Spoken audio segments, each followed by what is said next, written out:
5 years gone, they're still rewinding, frame by frame like it's a crime. Turn my worst day to a highlight reel, hit replay, waste their time. Common wars and crooked halos, typing sermons in my name. Got their perfect little pitchforks out, but they fold under the same flame.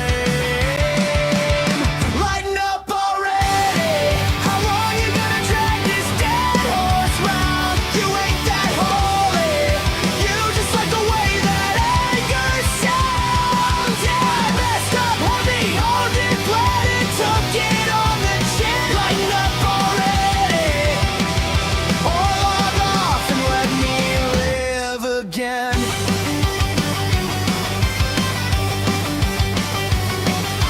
Screenshots stacked like scripture, they quote me like I never grew. Skip the part where I said I was wrong, guess that doesn't fit their view. Saints in search of something ugly, so they never look inside. Funny how the loudest judges got the most they wanna hide. Lighten up already, how long you gonna drag this dead horse round? You ain't that holy, you just like the way that anger sounds. Yeah, I messed up heavy, owned it, bled it, took it on the chin. Lighten up already, or log off and let me live again.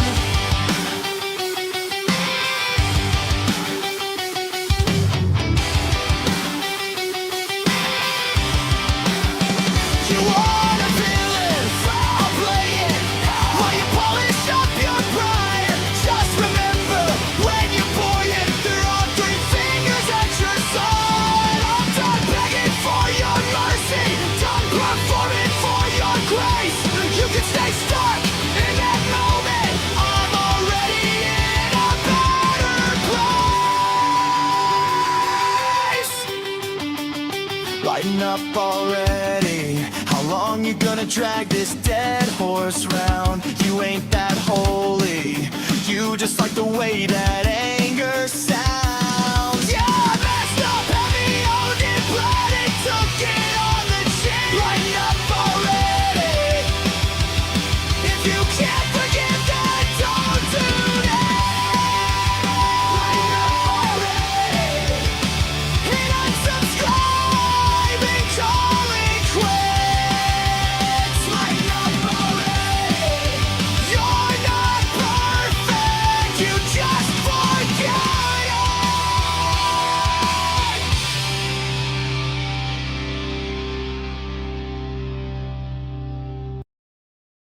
She hit upload, thought it was done. Bad take, bad joke, bad judgment call. Pulled it down, said she was wrong. Typed I'm sorry till her fingers stall. Screenshot saved like some holy scroll. You quote that line like it's carved in stone. 5 years on, you're still throwing stones like she broke your house, stole your phone. 5 years still mad, what's that say about you? You act like she crashed your whole life too. She owned it on Sunday, what more can she do? You're not perfect, get off your throne. Stop judging her like she burned your home. 5 years still mad, that's on you. You play safe in the comment threads, halo on, pitchfork by your bed. Every flaw that you've ever hid, you paint on whore like it's all she is. If apologies don't mean a thing, what's the point of growing then? You want blood, you don't want truth, you want someone to stand in for you. 5 years still mad, what's that say about you? You act like she shattered vows you never knew. She faced it, replaced it, learned something new. You're not perfect, get off your throne. Stop judging her like she wrecked your home. 5 years still mad, that's on you. 5 years. You messed up too. Yeah, you know it. You know it. Yeah, you know it. You lied.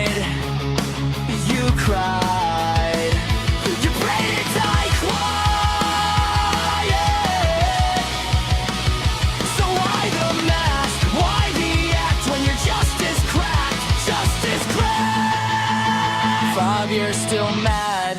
What's that say about you? Turn that mirror, let it hit you too. She owned it, you hide it. Tell me what is true.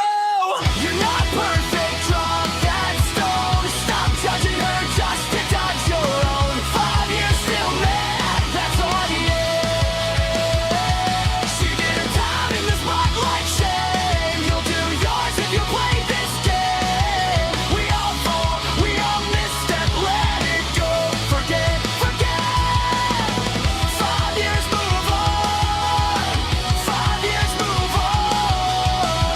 5 years move on. Stay stuck in that song. Back then, I was filming in a bedroom. Bad jokes, thought I had it all figured out. 5 years, feels like 5 different lifetimes. Scroll back, you can freeze me in my doubt. You got screenshots, you got timestamps, you got something you can throw back in my face. But you missed out on the late nights, all the hard talks, how I tried to change. I was wrong, I was young, but I'm not the kid you're dragging through the mud again. Tell me why it's one strike, never forgiven.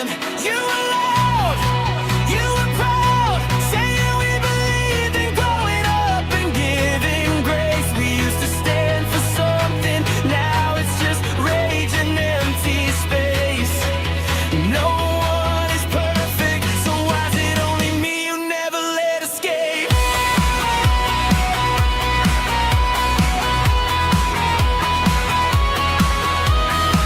You cheer for the ones who do the same thing, same mess, but you call it just a learning curve. Say growth till it's someone that you don't like. Guess lines always move for who you wanna serve.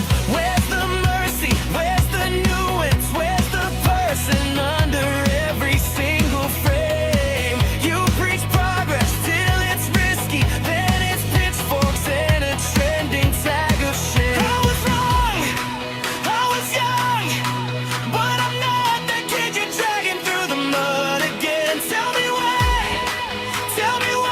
it's one strike, never forgiven. You were loud, you were proud, saying we believed in growing up and giving grace. We used to stand for something, now it's just rage and empty space. No one is perfect, so why is it only me you never let escape?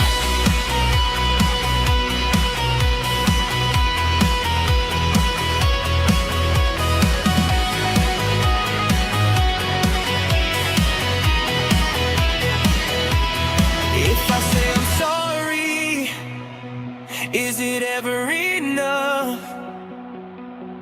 Or do you need a villain more than you need trust? If we burn each other, who's gonna be left here? What happened to the courage to face what we all fear? Oh, we all get it wrong. Oh, we all don't belong. Sometimes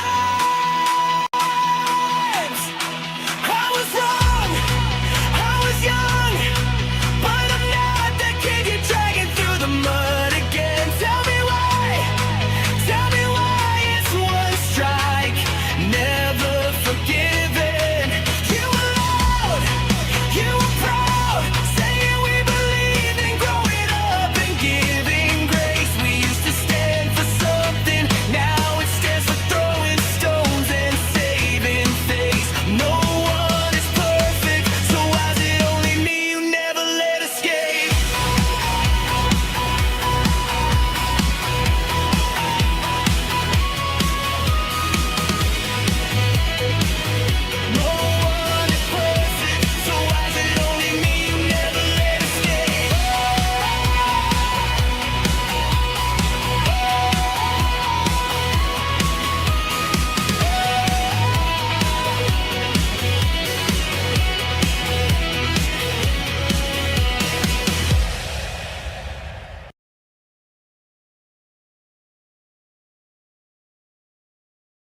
Hey, hey, what's up?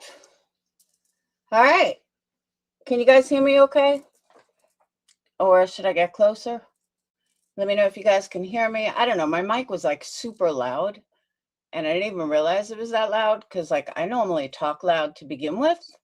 So, yeah, I'm running both streams on cell phone and vertical and on computer. So some of you guys that are in mobile, I don't know, I guess you can't hear other people, you can't see all the comments or whatever. But there's a couple things I want to talk about before we get into Nancy. And I think it's important to lay this out. Won't take long, but there's a couple things I need to address because I don't think people truly understand where I was coming from, where my head is at, and some things that if you weren't around back then, you don't know. You shouldn't really have an opinion on it if you don't know. So, Tragedy Pimp Exposed made a video that the title of it, and I didn't listen to it. I didn't need to. I mean, it's my own voice. But the title was Laura something, perplexed something is going after someone in Nonsense's chat, or for talking about her in Nonsense's chat. And I really need to straighten this out. This has nothing to do with Nonsense's chat other than this is where this person is popping up now. This is a 5-year history of this person just constantly coming at me, being in all my haters' chats. I mean, people think that people are obsessed with Britney. No, this goes way back. Diane, she probably remembers. This goes way back to like 2019. This person has never liked me, which is perfectly fine. I mean, I don't have a problem if people don't like me. Someone said in the comments, like, oh, I hate her voice. Okay. I laughed. I said, like, I care. I don't care if someone doesn't like me. But if you don't like someone, why are you coming at them for 5 years? Why are you always in a chat where someone is talking about them? This isn't something like new with Nonsense. This is 5 fucking years already. 50 months. Holy shit, D. I didn't realize it was that long. Damn. Talk about an OG. D's an OG. And I just don't understand why they cannot stop talking about me. And I guess the people like that they normally go into chats with, I guess they haven't been talking about me. I don't know because I don't watch any of them. But I'm kind of thinking that's why they're over in Nonsense bringing me up every day. Because again, Nonsense would not think about me if this person didn't bring me up. I don't think about Nonsense. So again, like I said earlier, it was very strange to me that all of a sudden Nonsense is mentioning me in every fucking live she does. Now, I don't watch chats, so I don't know what was happening in the chat. And I got my first sign of this the other day when I said, is this CK Wahala, whatever? I knew it was them. And everyone said, yep, that's who it is. Gee, what a shock. This morning, I was up. I happened to turn on Nonsense. She was on, and I hear my name again. And sure enough, it's connected back to this CK Wahala. And again, Nonsense would not even be thinking of me if not for this person who has to bring me up in every fucking chat. And I guess Nonsense is the only one that gives them any whatchamacallit, any clout at all or any recognition, because I don't believe I've ever seen them pay for anything. But let's go back. 2020, 2019, 2021. I had CPS called on me 5 times. I had glitter bombs sent to my house. I had a tons of shit that happened to me.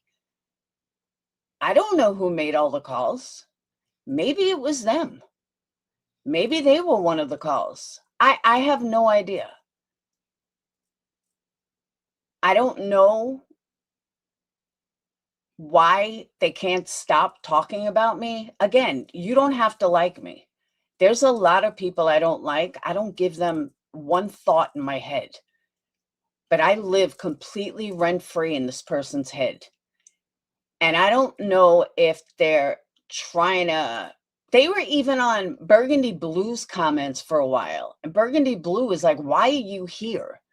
Like, it's all you want to do is talk about Laura. It's fucking weird. And it's 5 years now. Going on, no, actually, I'm wrong. It's more like 7 years. Because, yeah, it's 7 years. This person has been talking about me for 7 years. CPS call was 5 years ago.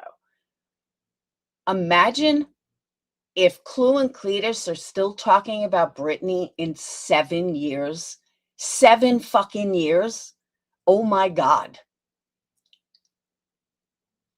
That's a long time to still talk about someone that you allegedly don't like. Think about that for a second. 7 years. Holy shit. I was thinking 5, but no, we're in 2026. So you might be thinking, or I don't know if they're trying to get me off of YouTube or get me out of the community, whatever the situation. Let me put it like this. Due to whistleblowers and outing what I said, outing what I did in 2021, my channel has tanked. But what I still have is some really diehard supporters and good supporters and supporters that understand, yeah, I made a mistake back then. Everyone makes mistakes. Nobody's perfect. But when I needed my community, they were there for me. When CPS was called 5 times, they were there for me. When I was diagnosed with cancer, they were there for me. People came out of the woodwork who I didn't even know. Like I didn't, wasn't friendly with anymore to support me. When Brad died, and this is not in chronological order, when Brad died, my community was there for me. Now, I do have an outside life and outside friends. But YouTube has been such a huge part of my life for the last 7 years, watching my kids grow up. And I've built this community on blood, sweat, and tears. I started a business through YouTube, not through YouTube, but you guys know what I mean. My first, customers were my subscribers, and I just kept building and building. But if someone asks, "Oh, why don't you leave?" or trying to get me out of here, even if my circle stays small and I never get to the goals that I want to get at, even if I don't get there, I have built a community, inner community. I say inner because I'm still part of a larger community, but I have built an inner community that's very special to me, and I know I'm very special to them. And in this craziness of people changing and people masks falling and people finding out that their favorite creator is a phony and all this other stuff, my true supporters and my supporters that have been with me forever don't need to worry about that, because in 7 years, I haven't changed. I did a little. Obviously, you grow up and, you change for the better. But nobody's worried about a mask falling off from me. Like, I made a major mistake. I moved on. Everybody's moved on. Well, people that matter have moved on. So they know what they see is what they get. And am I perfect? Absolutely not. Have I made mistakes? Fuck, who hasn't? And I never claimed to be perfect. I never claimed to be, uh, Miss Perfect Righteous Laura. No, I fuck up a lot and I make a lot of mistakes and I own those mistakes. But like I said, the one thing that my community never has to worry about is some masks falling or me being, somebody that they never thought possible and they're going to find out some shady shit. No, people like D have been with me for 50 months. And nothing is going to change. Nobody's going to find out anything. And what happened over the years, people had to lie. There's a lot of lies spread about me. And, someone said, oh, go check out the videos on her. No, because a lot of those videos are clips. They're little tiny clips without the whole context. Now, again, as I've said before, can I be a fucking asshole? Hell yeah, I can. Do I go low? Yeah, I have. Will I go lower than someone that maybe came at me? Yeah, I will. And I've owned that. For years, I've owned that. That's nothing new. Some people want to act like, this shit's new. It's not new. I am me. And I've said it for years. Love me or hate me, I'm always going to be me. I don't expect everyone to like me. I don't expect everyone to accept me. But you're never going to find a phony when you see me. You're never going to find a phony or a liar or all the other shit that all these people are. I look like a fucking angel compared to this community now. So what happened earlier was this is 5 years. I'm sorry, 7 years of this person nonstop attacking. Not like the idiot, the person that said, oh, well, I don't like a voice. Oh, well, I don't care about shit like that. I don't care about the mindless, oh, I don't like her, or she's a CPS caller. I don't care about all that. Dude, that's your problem. Again, I'm not giving you any fucking space in my head. There's somebody, which was my post late last night, who, from what I saw, I finally got around to like totally block their post so I don't even see it, who like makes a post every night about, what I talked about or what I said. Like, dude, I don't fucking watch you. I don't care. I just don't fucking care what you have to say. So now I figured out that I can even block their community posts, and now I don't ever have to see it. But like, I don't even read it.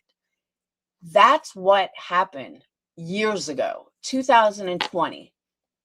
Patreons were like, just ignore it, just ignore it. Well, I didn't know how to ignore it then. I was kind of like Brittany. I was making money and I didn't know how to ignore it. Well, in my old age, at 2026, well, it actually started 2025, I finally learned after all these years, ignore it. Who gives a fuck what these people think of you? They're not doing anything for you, so who cares? And it took me a long time to get there. It took me, 5, 6 years to finally get to the point that it doesn't matter if someone doesn't like me. It doesn't matter if someone talks shit about me. That's not why I lost my shit earlier. I lost my shit earlier because this is 7 years. There is not a person in this community that would put up with the shit I've put up with for 7 years. None of these people can take someone talking about them for 6 months. Then you have all the people that strike. Oh, you talk shit about me? I'm going to strike your channel. I don't strike people. That's why there's so many videos. That's why so many people like to talk, because I'm not going to strike them. And they know I'm going to ignore them. And unlike other creators, I have always told my people, do not stick up for me. Do not go into chats that where there's a bash video. I don't need you to stick up for me. I'm a big girl. I can handle myself. I've always said that. So it's not like I don't have people that get mad or I don't have people that stick up for me. They do. But I have begged people. I don't want to see them become a target. I don't want to see them getting attacked because of me. And you see that often, especially with mods. My mods have been through the ringer over the years. That people went real life on them, threatened them, got videos of them. Like people, I know Clue had made a couple of threats early on, but for the most part, no mods have ever had to go through what mine did. The drama community looked up this fucking bitch, looked up all of my mods' Facebooks, then made a video of all their real pictures. But when I stuck up for my mods and turned around and showed her camera slip, oh my God, the world ended. And it's always been like that. Everybody can do whatever they want, but if I snap back at them, all hell breaks loose, and then I become a horrible person. And a lot of it I've ignored, but a lot of it I'm fed up with. And the fact that I have worked so hard for this channel and people do so much worse than me, get away with it, and nobody says a word and nobody has a problem with it, but a couple of people around here have a target on me, and I'm not even saying CK, but a couple of creators around here have this target on me, made me out to be the worst fucking person in the world, and so many people ran with it. And it still stays that way right now. And it's fucked up. If you want to judge me because you know me. Judge me because, don't judge me based on the bullshit you hear from other people. Because trust me when I tell you, you're wrong. And again, I am not perfect. I am not sitting up here saying I'm perfect. But I can assure you that people you like are far worse than I am. And I just don't appreciate people still like, I don't have an issue with TPE at all, but her title implies something that it's not.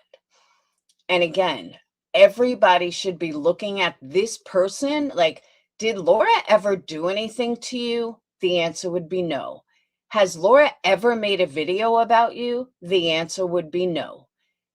Has anybody done anything to you, Laura? I mean, sorry, to you, CK? The answer would be no. Has Laura ever hurt you? No. Has Laura ever fucked with your life? No. Nothing. Absolutely nothing. So why are you still talking about me every day 7 years later? That's a personal problem with you. That's not a me problem. That is a you problem. And you seriously need to go get help. Yeah, is Laura a tragedy pimp? No. Does Laura do any of the things that these holier than now creators call people out for? Hard no. I don't do any of this shit.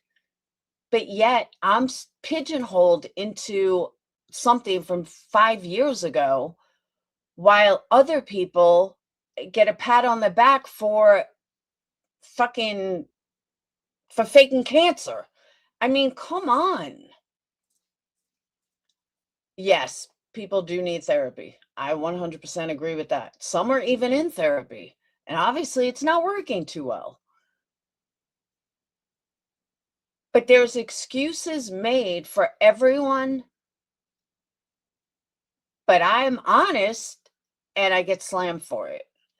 And again, you don't have to like me, but what you can't do is hold shit against me and nobody else. And I just, half these people I've never even interacted with. Do I give my opinion? Absolutely, I give my opinion. Is my opinion always right? No. But maybe. No, seriously. So, what I'm asking is how about we make a video telling CK to shut the fuck up about me? And I have them blocked, so I can't even see them. But I constantly see comments. Constantly. I'm sorry, not constantly see comments. I constantly hear nonsense with my name in her mouth. And I'm asking nonsense. Next time the person brings me up, please just shut it down. Just say, look, we're blocking her name from being talked about in my chat. I would appreciate that. And nonsense, I honestly don't think you would care. Like, no, unless Perplex has something amazing to share, which I most likely don't, but something like that, we're not going to mention her name. Mods, if anyone mentions her name, block them. That's all I'm asking.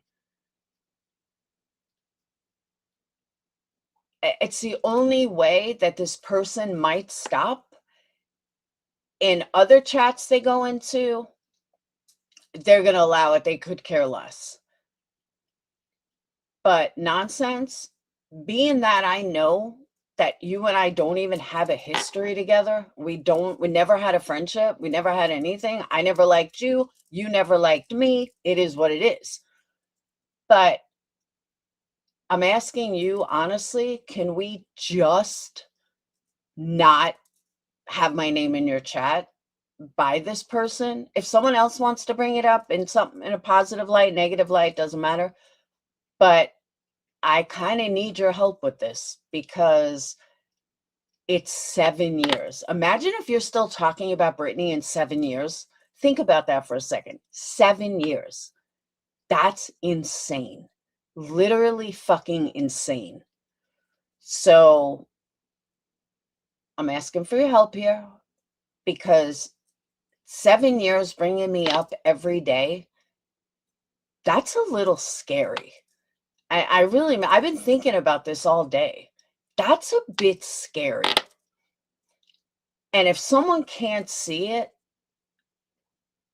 I don't know how you can't. Think about how old your kids were 7 years ago. That's a long time. It is disturbing. And I don't even know what I did to piss this person off to begin with. But enough is enough. Move on. Because it's people like that it's just going to be never ending. And like, I wasn't friends with nonsense to begin with, but I don't think any other creator would entertain it the way she does, besides, MM and all them. But like Jones and Soup, I don't think any of them would even entertain it. I think they would just ignore the comments. I could be wrong, but I think I would have heard by now. But yeah, I just don't think that they would even entertain this person. But I'm telling all creators, please don't entertain. It's 7 years. It is disturbing and scary. This CK Wahala. And like I said, I thought after the drama community, they were done. I tried talking to them in Burgundy Blues comment section one time, and no, nothing has changed. Now, I don't know if they're troll accounts. I don't know if they have other troll accounts. I have no clue. But I'm at the point, enough is enough. 7 years is enough. And if people can't see why I lost my shit, that's why I lost my shit. And if people can't understand that, I apologize, but I make no apologies about what I said, because at the time I said it, I thought it was 5 years, but it's actually 7 years. And it's just too much already. And I'm allowed to finally kick back and say enough is enough. You know, it's one thing when people talk about, oh, it's YouTube and you can ignore people. And but yeah, you can ignore bullshit. You can ignore a lot of shit. Or you can ignore, people talking. What nonsense doesn't realize, a lot of my subs go into nonsense. There's a lot of people who follow me that also follow nonsense. And one sub they don't want to hear nonsense making or stupid comments about me. They don't want to hear it. Why would they want to hear it? Just like nonsense subscribers don't want to hear me talk shit about them. I'm sorry, me talk shit about nonsense. They just don't. Because in this fucked up community, we do all share subs. We may not share 20,000 subs, but trust me, we share subs. And there's many people that like me that also like Queen Bee, that like nonsense, that like Clue, that like Granny, and vice versa. And when you start pigeonholing people into, well, you can only like me, you can only, watch me, that's a surefire way to lose subs forever. And it's one thing to give an opinion, but it's another thing to constantly bash. And even with Britney, this whole thing has gotten so divided. Are you going to tell me that so many people who watch Britney don't actually like her? They do. Yeah, there's a lot of hate watchers. Whoop. Sorry, dog kicked it out. Of course, there's a lot of hate watchers, but at the end of the day, if you don't like someone, you're not going to be able to stomach watching them. And the amount of things that these people remember from Britney streams, you obviously enjoy watching her. Like, I noticed Nonsense the other day was like really aggravated reviewing her. And I'm thinking to myself, then don't watch her. If you're getting this aggravated watching her, why are you watching her? Like, if someone aggravated me that much, it doesn't matter if I like them, hate them, making money off them, I'm not going to watch them. So I really believe that a lot of these hate watchers enjoy Britney, or they wouldn't be watching. Plain and simple.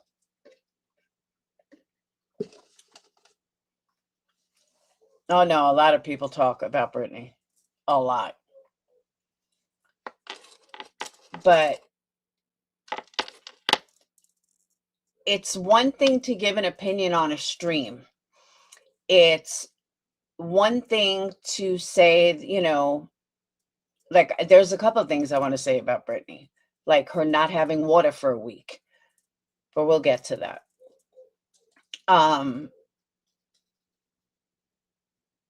But the constant bashing, the constant berating when somebody hasn't done anything to you, I don't stand by that, and I wouldn't do that. It's been done to me, but I don't do that. And I don't plan on doing that. So again, 7 years, this person is still stirring up shit when I haven't even done anything to them. Thank you, Gina. I haven't done anything to them. It's not like, me and Queen Bee going at it, where I've said shit about her. She said shit about me. She lies about me. I don't lie about her. That's not what I'm talking. I can handle that. Like, I'm not going to dox Queen Bee because me and her go at it sometimes. You know what I'm saying? But this person, I've never even had a conversation with. I've never talked about. I've never gone live. I mean, maybe I did a live on them once or mentioned them in passing, not that a whole live, but maybe like I think one time I did talk about them because again, we were in the exact same position as we are now. And now it's years later and they're still doing the same thing. And I don't fuck with them. So it's a totally different scenario than like me and I'm fighting with another creator, or because I try not to go after subs. I am dead set against it. I think it's wrong. Subs lives matter. It's why we're here. You know, no channel would survive without subs. So I'm all for subscribers. But then some people are going to take total advantage of that and come at me for 7 years when I've never even gone at them and purposely try to bring my name up to nonsense so nonsense will talk shit. No, enough is enough. It's gone on long enough, and I don't think I'm asking a lot that 7 years later you still can't shut the fuck up about me. Again, go seek help because that's a you problem, not a me problem. So that's what I want to say about that. And lastly, what I want to say to you, CK, is go fuck yourself and leave me the fuck alone. Nobody told you you have to like me, but go fuck yourself. Enough is enough, and I've had it. So if anybody has a problem with what I said earlier, and I'm sorry, but I stand by it. I'm not going to continue to have this person come at me 7 years later and me not finally say enough is enough. I've done it this long. I think I'll give myself a fucking pat on the back for going this long without fucking their world up. And that's where I'm at. So that's how I feel. And if someone has a problem with it, I apologize, but I stand by it. And again, nobody would be able to put up with 7 years of this from anybody. We see how fucking weak most of this community is. So that's a big reason why I'm like, yeah, nobody else would fucking put up with it. They don't even put up with someone talking about them for a day, let alone 7 years. So that's what I want to say about that. I also want to give a shout out to my mods, my former mods, my ex mods, my future mods. I really do want to thank you guys, especially the ones, my former mods and the ones that are here now. I know it's not easy modding for me. I know that you get a lot of shit. Oh, you're a mod for Laura, blah, blah, blah. You would think that I was concocting Epstein files in back chat.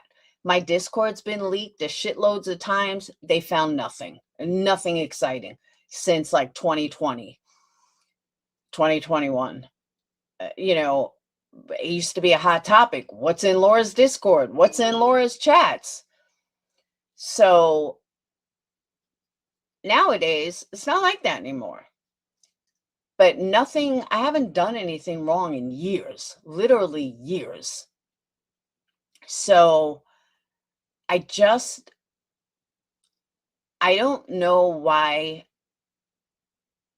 it's gotten so out of hand recently. I don't know why it's gotten to the point where it feels like this is never going to turn around, and it is going to turn around. It absolutely is. But I do want to thank my mods, past, present, and future, for sticking by me, for being there, especially during the worst of times. And in 2019, 2020, yeah, my mods were as bad as I was. And it is something that I truly don't think they I don't even know how to say it. I don't think they realized what a fuck show we were back then, and they were all involved in it. I mean, we were all involved. It wasn't me, it was all of us. And I don't regret anything from then and all the fuck shit we did. I mean, we didn't really do fuck shit, but we kind of did behind the scenes, like no different than what shit's going on now. That I can assure you. But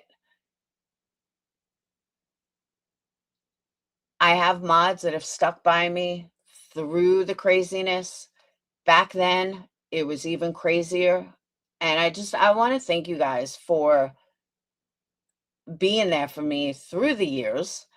Subscribers that have been there for me through it all. I just want you to know that I really do appreciate it. And I may not seem like it sometimes, but I really do. I honestly do. And same thing with my mods now. So, and one thing you're not going to find, you're not going to, I'm not ever going to have a mask fall off and you're going to find out I'm a totally different person. No, it's just not going to happen. This is me. Like me or hate me, this is me. Plain and simple. So now that I got that off my chest, hopefully everybody can move on. And CK, please move the fuck on because I am way over it. And I don't want to do what you're going to push me to do if this shit doesn't stop. And I mean that. And I hate to sound like that, but it's truly how I feel. Just move on. That's all you got to do. Just move on. I don't think it should be that hard. I'm not threatening your life. I'm just saying, move the fuck on before I snap back. So that's that. Now, let's get this party started. No, seriously. I also want to give credit to JLR. Okay. In all fairness, JLR makes me lose brain cells. I know a lot of you guys watch him. I am totally okay with that. I don't judge you for it.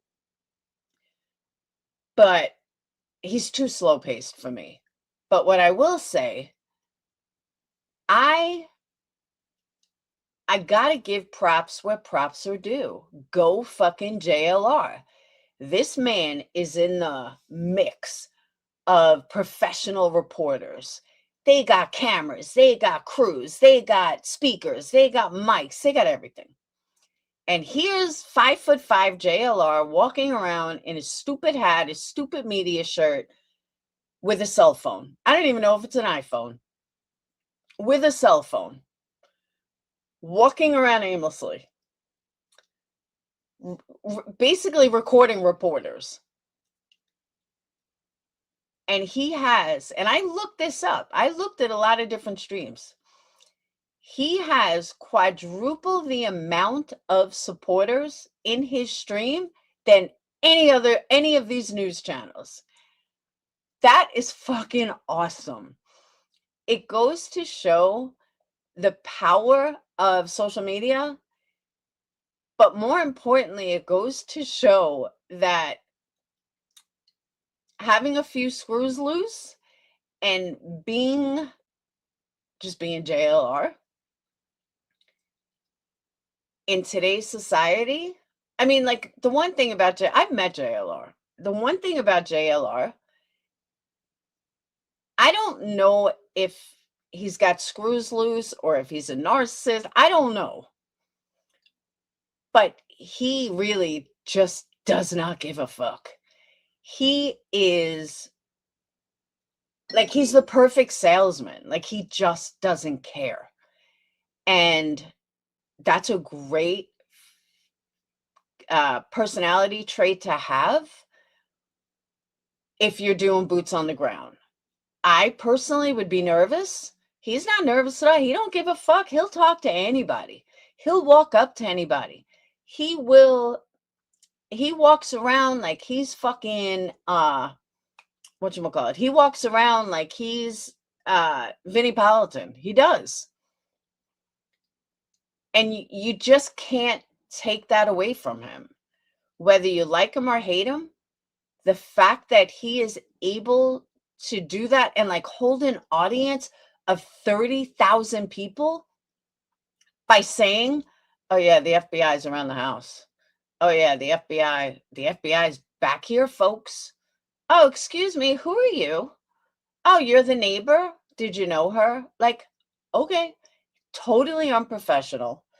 Totally doesn't have a fucking clue what he's doing.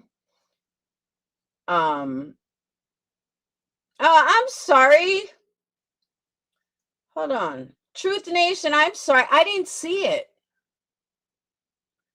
You sent me floating hearts and jewels. I am so sorry I did not see it. And I'm watching from my computer, so I don't see vertical. So I apologize so much. My mods just told me. I'm sorry.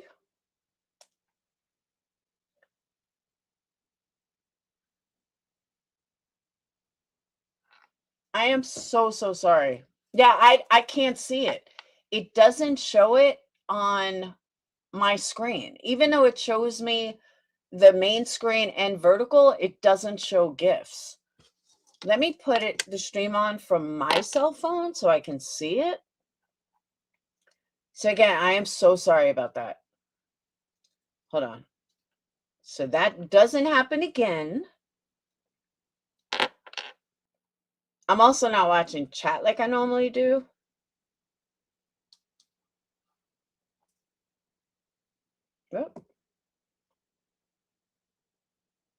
Because then I won't be able to talk as much. All right. So now I have vertical on my phone, so I'll be able to see it. I think. No, it's not even showing me that. It's showing me, I don't know. I don't know what it's showing me. Mods, just let me know if somebody sends anything, please. And make sure you hit the thumbs up. But again, I am so sorry. Thank you for any gifts. Much appreciated. And anybody else want to send some? Please do. But mods, just let me know if somebody sends one, because I may not see it. All right. So I personally can't handle the slow pace of JLR, but there's a reason 30,000 people like it. Like, he's gotten almost 1 million views. I would much rather have JLR footage than, hey, Chrissy, I would much rather have JLR footage than I would Dolly footage. Nothing against Dolly. I don't hate Dolly. But I find that Dolly is a follower and his heart's not in it, where JLR makes you believe, whether he does or not, JLR makes you believe that he is so into this. This is his best case. He's boots on the ground and, you know, he's going to solve it. He's going to be the best reporter out there. Dolly doesn't give me that impression. Dolly just seems like a follower to me who is following in JLR footsteps. Like, Dolly to me is doing it for views. Even though JLR is doing it for views, obviously, JLR doesn't give that impression. JLR, in my opinion, and this is just my opinion, I might be wrong, JLR is trying to recover from all the fuck shit he's done in his life, which was really, really bad. Like, really bad. 26 months. Woo-hoo! All the fuck shit that he's done in his life. Because of that, he's working really hard, I guess, to be what he always wanted to be, or whatever his reasoning to being a supporter. I mean, to being a reporter, I don't know. But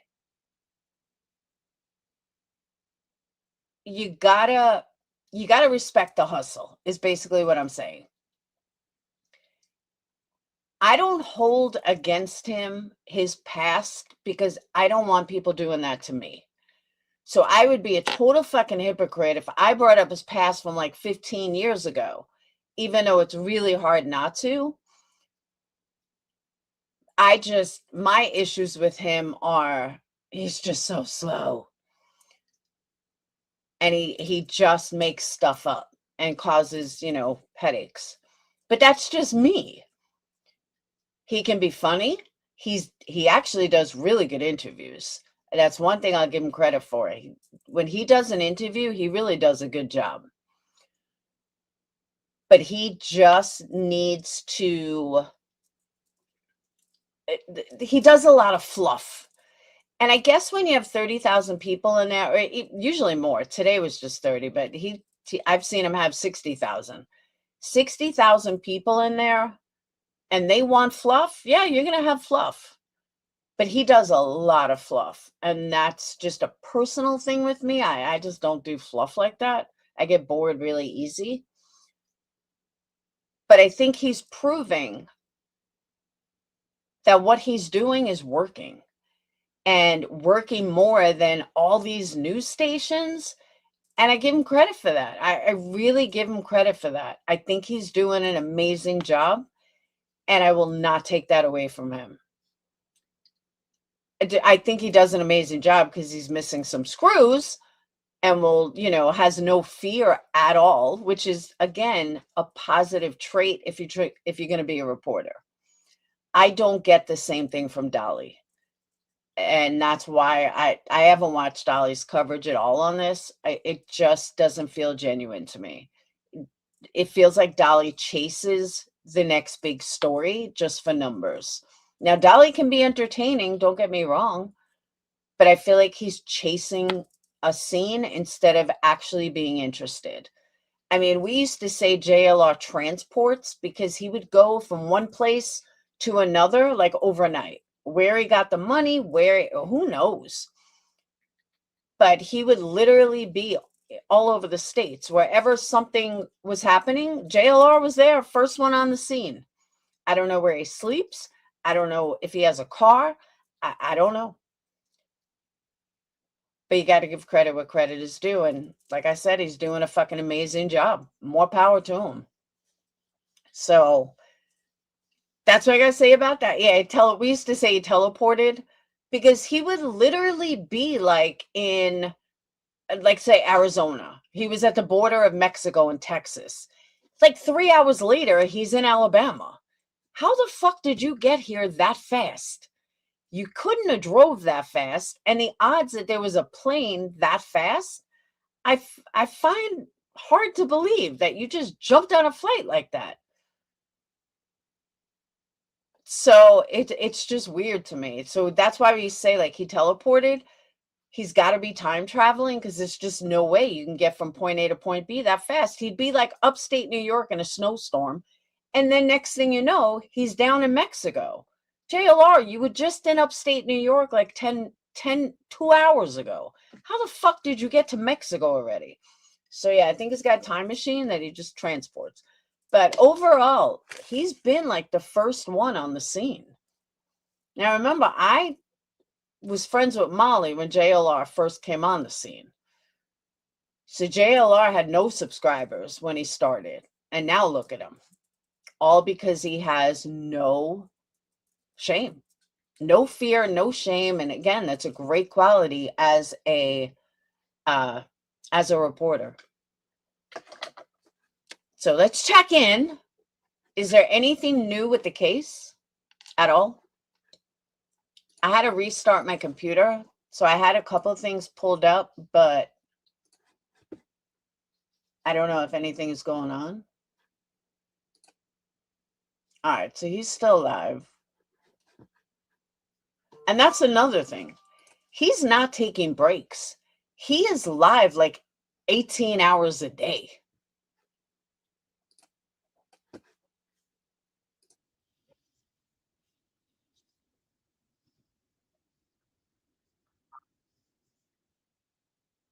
Oh my God. Look at this. Bailey from Texas sent a burger. I'm going to eat it, Bailey, just for a second. I won't eat while I'm on camera like that. But oh my goodness, look at this. Holy smokes. Look at this. This is insane. Damn, that's better than the $20 burger I had today. Look at this burger. All right, Bailey. This is for you. This is for you, Bailey. Oh my goodness. It is so delicious. Thank you. I'm going to eat it. I'm going to turn the camera around and eat it, Bailey from Texas. Thank you, Bailey. It's delicious. You know what I think is funny too? So you have all these reporters with hair people and makeup people, and here's JLR who looks like Callie Lou from Nickelodeon, and they probably all laugh at him. And meanwhile, his numbers are triple theirs. Anytime I'm starting to do it when somebody sends me something, I'm starting to eat, at least show them I'm very grateful. This is a fat burger. Look at this burger. Holy smokes. Breaking news. Look at how big this burger is. It's juicy. Look at this thing. It's like a double burger here. Where'd it come from? Where'd it come from? Goodness. Food. Holy smokes. Yeah, no, I'll be out here tomorrow. We'll talk soon. Shout out to the chat. If anything breaks, I'll shoot you a text. You do the same. Thanks, man. Be safe. Thanks for coming out.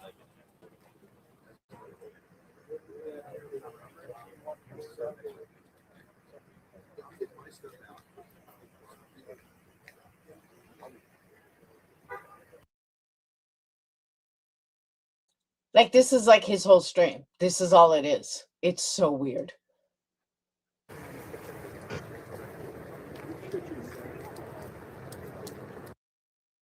Is described as a male, approximately 5'9".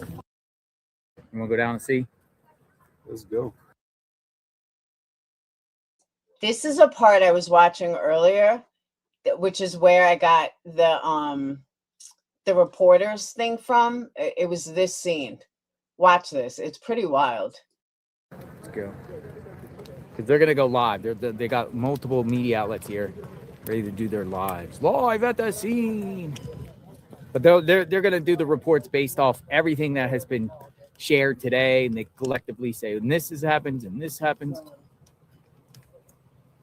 Like, all these professionals, all this equipment, and here's little Callaloo walking around with a cell phone recording them and has 4 times the numbers they have and doesn't have to pay anybody.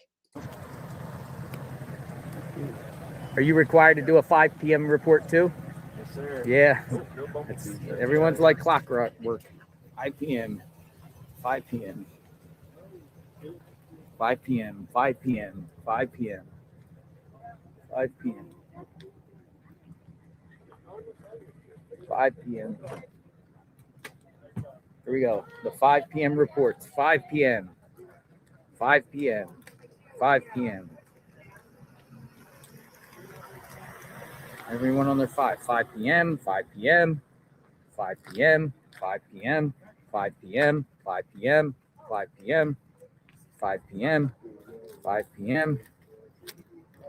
It's all 5 p.m. They're all doing their 5 p.m. There's another one down there, 5 p.m. Here he is, 5 p.m. Reporters Row. Wow. And now one of those news stations have more viewers than he had at that time. They still don't. I don't even think Vinnie Politan has gotten his numbers. Like, nobody's gotten his numbers. So I just find it so, like, go JLR. That's fucking awesome. It's not a stream that I can get into because this is just boring me to tears. But a lot of people like it, obviously. 5, JLR. That's all it was. It's nothing. I just didn't want them to have a friggin' false lead. You do anything with me, and I will get you. And we have the money to do it. Stop taking a picture of people. you know that was an investigation, ma'am? No, property? nothing to do with, no, I didn't. I just wanted to tell him one thing, okay? Oh, I was just asking a question. Oh,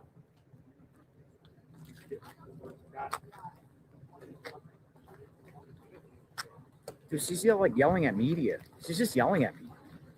What the heck is going on, man? She just walks on a crime scene. Now she's telling people if they film her, she's going to sue. And she's talking about her vehicle or something. That was her vehicle. She's calling them vultures now.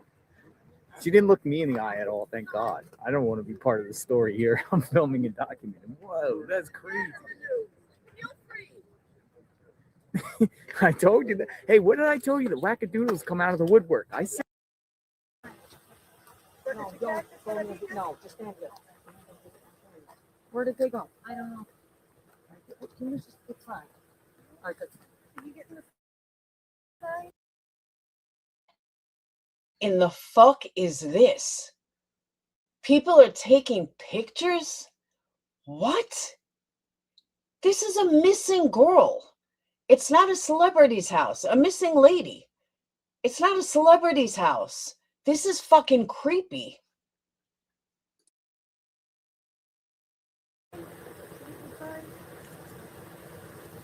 You can't really see the sign because it's so dark. It's dark. Thank you. Thank you. You must follow on again.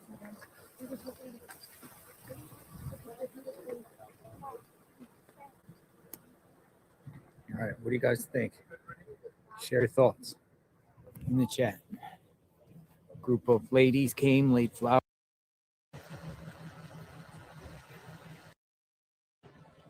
It's like a 1 pound burger. See, that's what I mean. Like, he's still talking about the burger.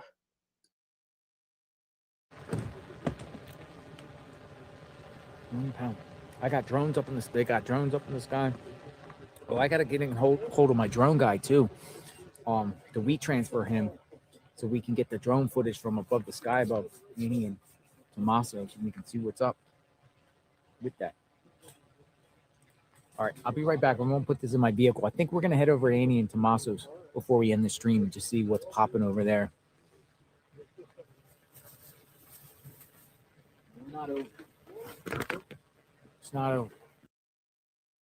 And that's another thing I'll give him credit for. He is out there 13 hours a day, not complaining at all.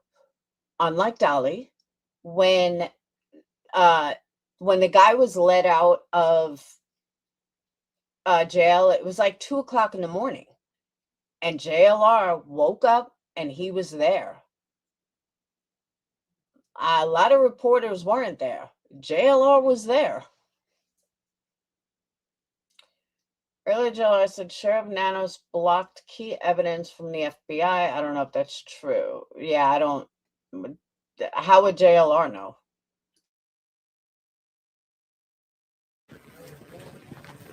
Comment that came up, popped up from Angela. Thank you. Q8E.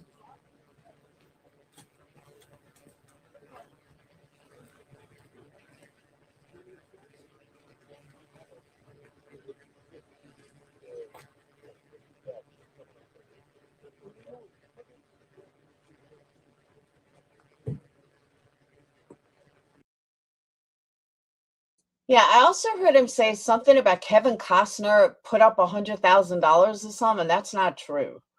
So I don't know where he got that from. But I looked that up. That's not true. He's got money now.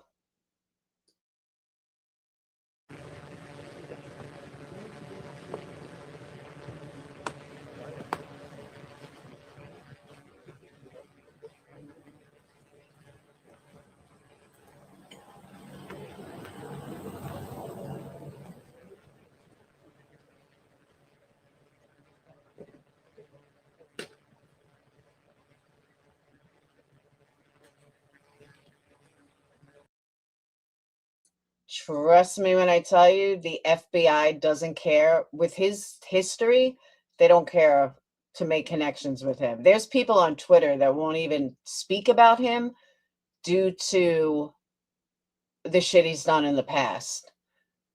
I can't imagine. Yeah, that's the night, Fred, that's the night that the guy was let out of jail.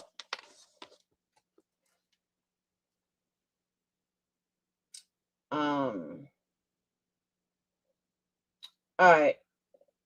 Nerdy Addict said instead of sending forensic evidence in the Nancy Guthrie investigation to the FBI lab in Quantico, Sheriff Nano submitted it to a private lab here in Florida. The evidence is said to include a glove found at the home. It's slowing down the FBI and they are unhappy. I don't know how they know that. I'm not paying for Twitter. Yeah, I just want to know how Nerdy Addict knows that. Like, anyone can say anything. That doesn't mean it's true. You know what I mean? Like, where's your source in this, Nerdy Addict?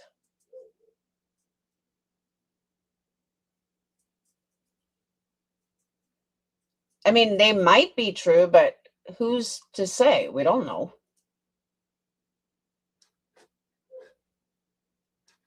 All right, that's who I'm going to go to next because there's just nothing here. Like, I'll give them credit. I just can't watch them. I find nothing exciting about nothing. You know what I mean? All right.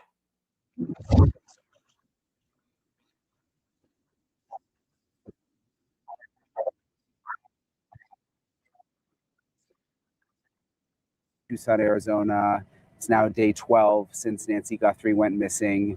Nancy's house is behind me. I kind of just came up here to. There's like it's so hard to find shade here. So there's like some shade under a tree here. So I figured I would just talk to you guys here and go over all the latest developments of the last 24 hours or so. And it seems like every day sort of starts out slow in the morning and then new things happen and develop, which I guess is a good thing. It shows that there is at least what appears to be progress in the case, or at least, that investigators are working hard. First of all, this morning, a white tent was put up outside of Nancy Guthrie's house, and this kind of came out of nowhere. It appeared to be sheriff's deputies showed up, put this tent up right up against the front door of the house, like very, very close to the front door, so that we couldn't see what was going on. We saw one of the investigators go in with what looked like photographic equipment. But then what was interesting was and we zoomed in on this, there was another investigator that went in with what is called a forensic height board, which I had never heard of before, a forensic height board, which has measurements on it. And I am told they would use that to try and figure out the height of the suspect. So basically they would go back and look at the surveillance photos and videos and then use this forensic height board to try to determine how tall the person is. I'm also wondering if they were possibly looking at blood, doing more testing on the blood, how far apart the blood droplets were. Because remember, we went up there and got the video of the blood before when they opened up the crime scene the first time, but it wasn't like a pool of blood, if you guys remember. It was like blood droplets in different places that went from the door all the way out to near the driveway. And we don't know if they were also testing that. And the other thought I had at first when they put the tent up is for the first time there's rain in the forecast tomorrow. So I thought maybe they were just covering that area because rain is coming. But that doesn't appear to be the case because within a couple of hours they took the tent down and they were gone. And the most interesting thing that I noticed was the forensic height board, which again would indicate that they were trying to figure out the height of the person who was seen in the surveillance video. I also want to mention before I get any deeper into what I've seen today from the investigation, Savannah Guthrie did post a new video on her Instagram, and it's just so heartbreaking. It shows just older videos of her mom, Nancy. And again, it just reminds you of the fact that this is a real person, that this is a real family suffering.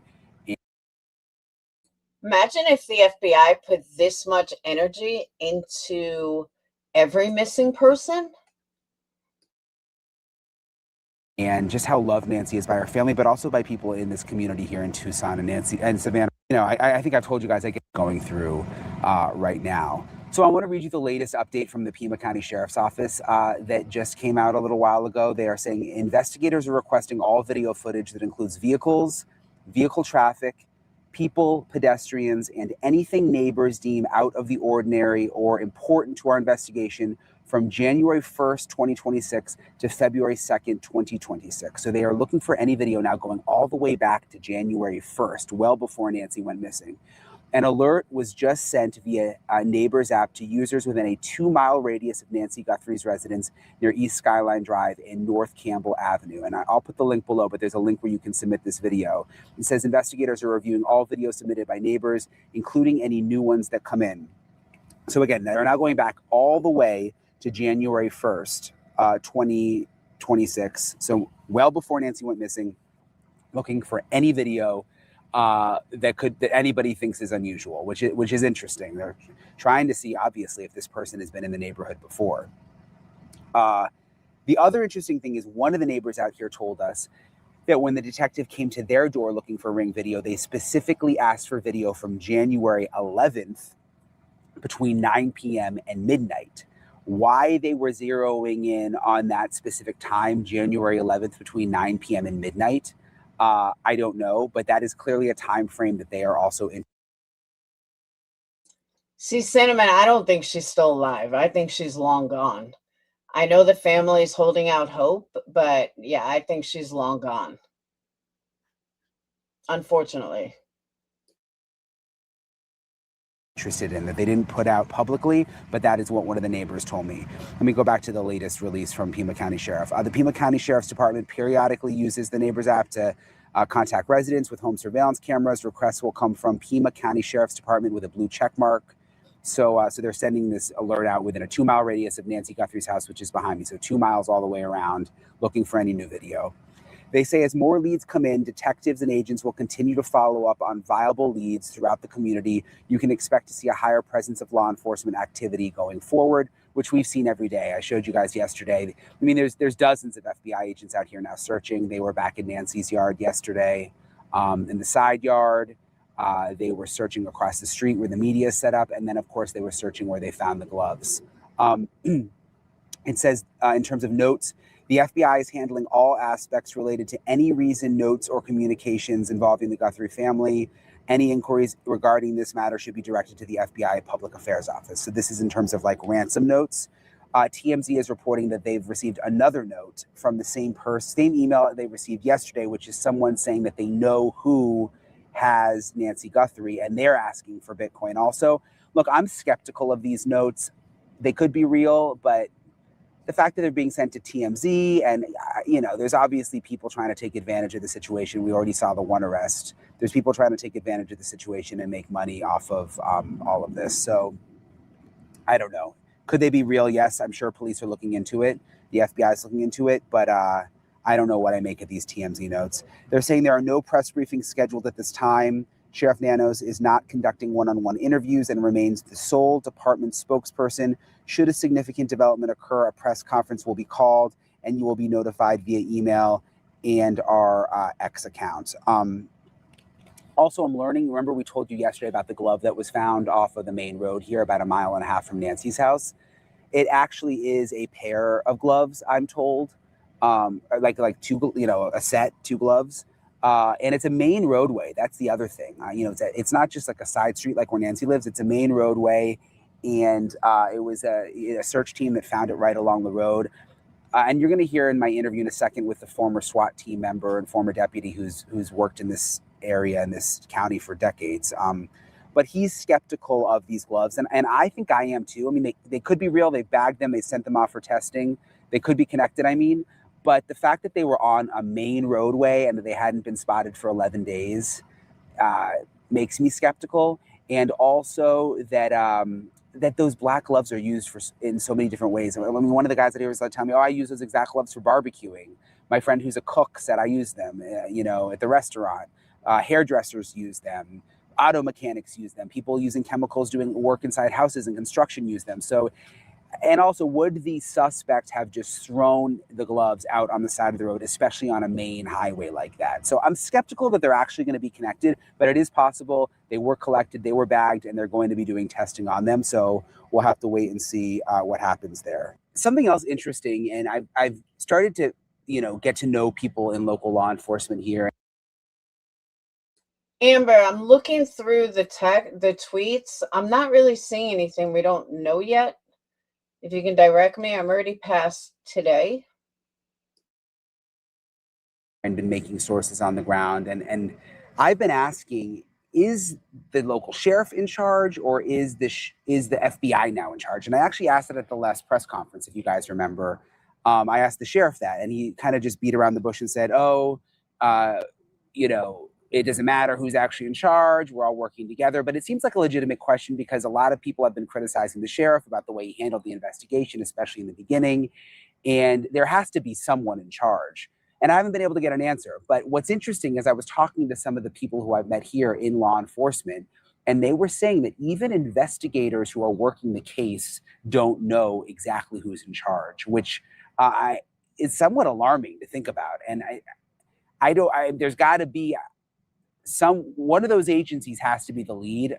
I'm guessing it's still the sheriff's office and that the FBI is still technically assisting, although it seems in many ways the FBI is handling some aspects of this case by themselves. Like, for example, what the sheriff's office put in their latest press release saying that with the ransom notes, that just goes to the FBI. But I just found it really, really telling that the sources that I've made said even investigators working the case don't know who's actually in charge.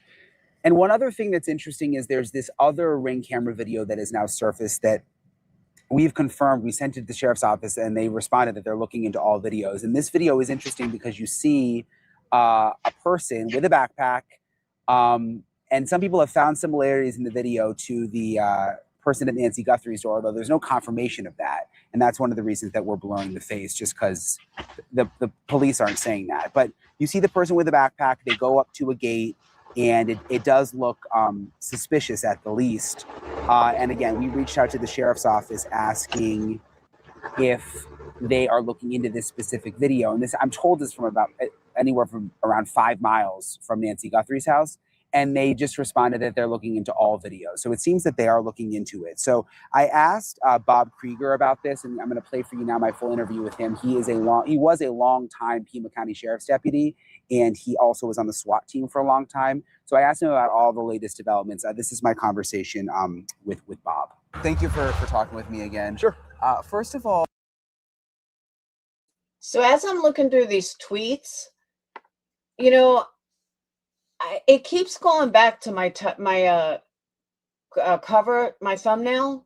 Why is TMZ getting letters? TMZ is not even on the scene. They're not there. Is this person a Harvey Levin fan? Why is TMZ getting 3 letters? Why would a media coverage pay this ransom or pay this 1 Bitcoin? Going back to the Epstein. Epstein was just released. All the documents were released recently.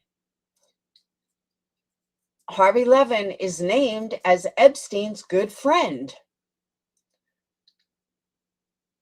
Is that why they're getting letters? Now, let me make this clear so nobody thinks I'm a total whack job.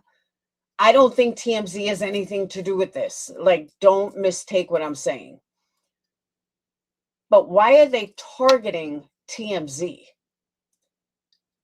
And why specifically Harvey Levin? Of all the places they could contact. Why a sensationalist news coverage? It's not even like they're covering it 24/7. They're only covering it, like a normal story. Is this something that Harvey is making up to detract from the Epstein files and that he was a great friend of Epstein, according to Epstein? Is that possible? Is it possible that someone in Epstein's camp is writing these letters for Harvey to take it away from Harvey? Thoughts on that? I'm going to still play this, but let me know your thoughts on that. Oh, we saw this tent go up this morning right outside the front door of Nancy's house, kind of like almost like sealed to the front little entryway. Okay. And it was up for a couple of hours. We saw them go in with what looked like maybe photographic equipment, but then also like it looked like almost a chart, like a measurement chart. Oh, yeah. You didn't see my cover title. Hold on. It's very interesting. I guess you couldn't read the thumbnail. But yeah, it's pretty bad. Let me pull it. Let me find it. I'll play this in a minute. That they took in there. And then they took the tent down. What do you think is going on here?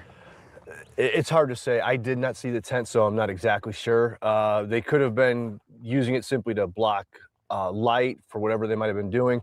They might have been doing some sort of evidence collection as far as scientific goes, blood collection, things like that, looking for any type of biological samples. And the chart could have been, just seeing, simply testing something to see if it comes back positive as blood or some other type of, body fluid or something like that. Yeah, let me show you a picture because I have Sure. a picture. I was wondering with the chart if maybe they're going to try to get us a height to release. Maybe they can somehow use that to try to figure out how tall the suspect was. The door is right behind there, and that's what they put up there. Yeah. Again, it would just be something. There's a million different reasons, quite honestly, and it could be simply to keep the prying eyes out as well. For something they were doing. Yeah, exactly. Are you surprised that this just randomly popped up? I mean, we're day 12 now? A little surprised, yes. The fact that they're doing anything still, it's still good because you want to follow up on any lead, but it's unfortunate that there's been 12 days since you had that initial bite of the purest apple you're going to get. There was literally a pizza guy that walked up there yesterday, so there are so many contaminations, chain of custody issues at this point, but it still doesn't matter because you still might get something that's valuable. It never hurts to keep trying. In terms of people, you mentioned the pizza guy walking up, that got a lot of attention. We were able to go get video of the blood initially just because it was open. People are surprised that it wasn't sealed off just all this time. I mean, you worked at... Let me tell you, running both cell phone and computer, it's very confusing. Like I go on my back office and it's showing me cell phone, but if I look in StreamYards, it shows me computer. It's very confusing to track both. So if you're in cell phone, there's only like 4 people watching. The sheriff's office for so long. Has that been an issue in the past? It's difficult because it's still a family's house. You get a search warrant and you can keep it for a reasonable amount of time, but we can't keep it forever. And at some point you've exhausted all your investigative leads and tools that you're going to do at the scene. It's not uncommon to have to go back because maybe a day or 2 or 3 days later, you get some new information, some new evidence like, oh, we weren't even looking for something like that. You might have to apply for a new search warrant to get it amended. Because in your initial search warrant, that was out of the scope of your search. So there's a lot of different reasons why these things might pop up. Ideally, it would be done. All right. So first, let me just show you guys the email. So Mike Sitrick wrote to Jeffrey Epstein on March 9, 2011. Say, tried to call you. Harvey Levin, who runs TMZ, is a good friend. They haven't reported on this at all, but I might be able to get him to do something on the Duchess and are backpedaling. Jeffrey Epstein writes to Mike and says, I'll save for the right time. And then says, okay, with leaking to British press, but think we need a statement out. Jeffrey Epstein then writes to Mike about, Zuckerman suggested shorter and punchier, no attack on press. Pled guilty to solicitation, no tabloid exaggeration or pedophilia, paid a price, no allegations of minors since 2005, suggests leak in a London press the absurdity of Fergie's statements. There were law enforcement people in my office when I was on work release that let her in. Point being, it's just twisted media. And I don't know, I just can't see why they are sending all these letters to TMZ. He also said putting the tent up now is like closing the barn door after the horse escaped. Not really, because they don't want, the police don't want them seeing what they're bringing out of the house. There's obviously specific evidence that they brought out of the house that they didn't want anyone seeing or testing, which I kind of can't blame them. As soon as you have it, because again, that's when you're going to have your purest scene. But it's not completely uncommon to have to go back and do these things. Is it an issue when you go to court if it's been unsealed? Oh, absolutely. It just creates all kinds of questions. You know, why didn't you do it in the first place? And a lot of times there are very reasonable answers as to why you didn't do it in the first place. But is it going to create reasonable doubt? Potentially. And there's always going to be that question. You got to remember, nobody's perfect. Investigators aren't perfect, and things, you know, get missed. And more information of those 18, there's a lot of back channel paperwork that's going on during this whole process. That person, that vehicle could have been nothing, but it could have been something. Even if the sheriff's department didn't have contact with it that night, because that's a common call. And if you get there and there's no criminal activity going on, you may not make contact, you may not even find it. But if someone called it in, it doesn't hurt to go back and see if there's some video, because then, again, you get that one little piece of information that you hadn't had in the first place, and you can start following up on that and just, you know, keep going, always trying to, you know, uncover as many rocks at this point as you can. What about the glove? I'm sure you saw they found a glove, and there's also some reports that it was a pair of gloves on the side of the road. It was right on the side of the road, which was interesting. And it was found 11 days after. I see you're kind of like smirking a little. Do you think it's unrelated, or you think it might be? What's your gut tell you? My gut tells me it's unrelated. It happened to come out the day it was found, the day the video was released, or the day after it was released. The timing. If it was found on Campbell, like I was told, it's a very well-traveled road. Exactly what I said yesterday, that the odds of this being connected are like so slim to none. And every single reporter was like, oh my God, gloves found, gloves found. Like, really, dude? Use a little common sense. The gloves are not going to be, oh my God, the kidnappers threw out the gloves 11 days later. Like, come on. Planted.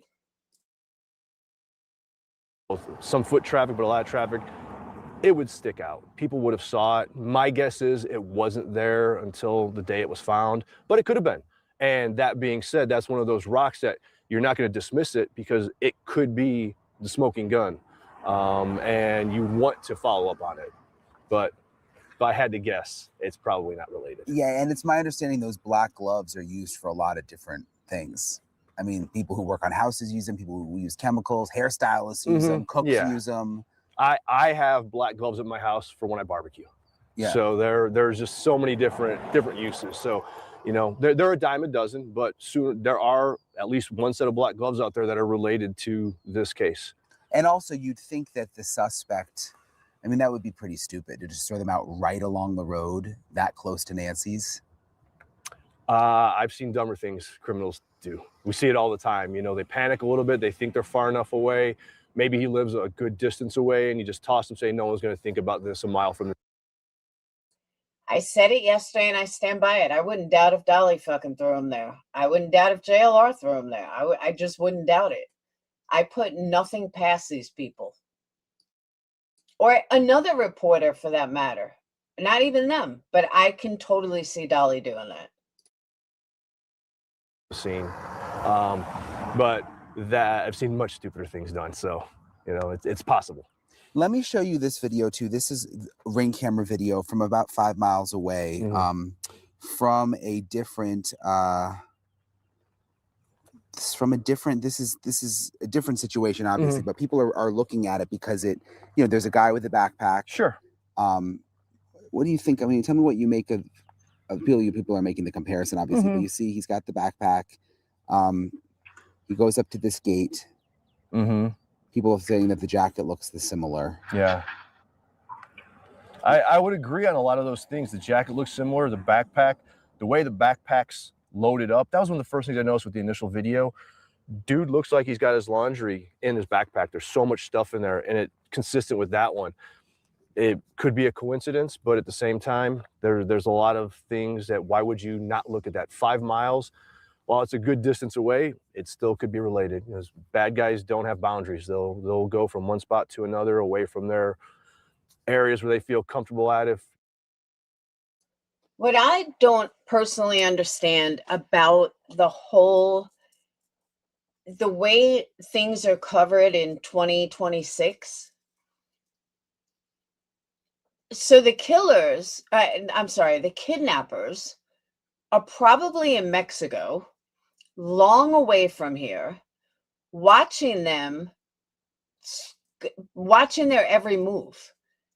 Because of social media, you now can see every single move the cops are making. As a kidnapper, that's a great thing to see. Back in the day, you knew nothing.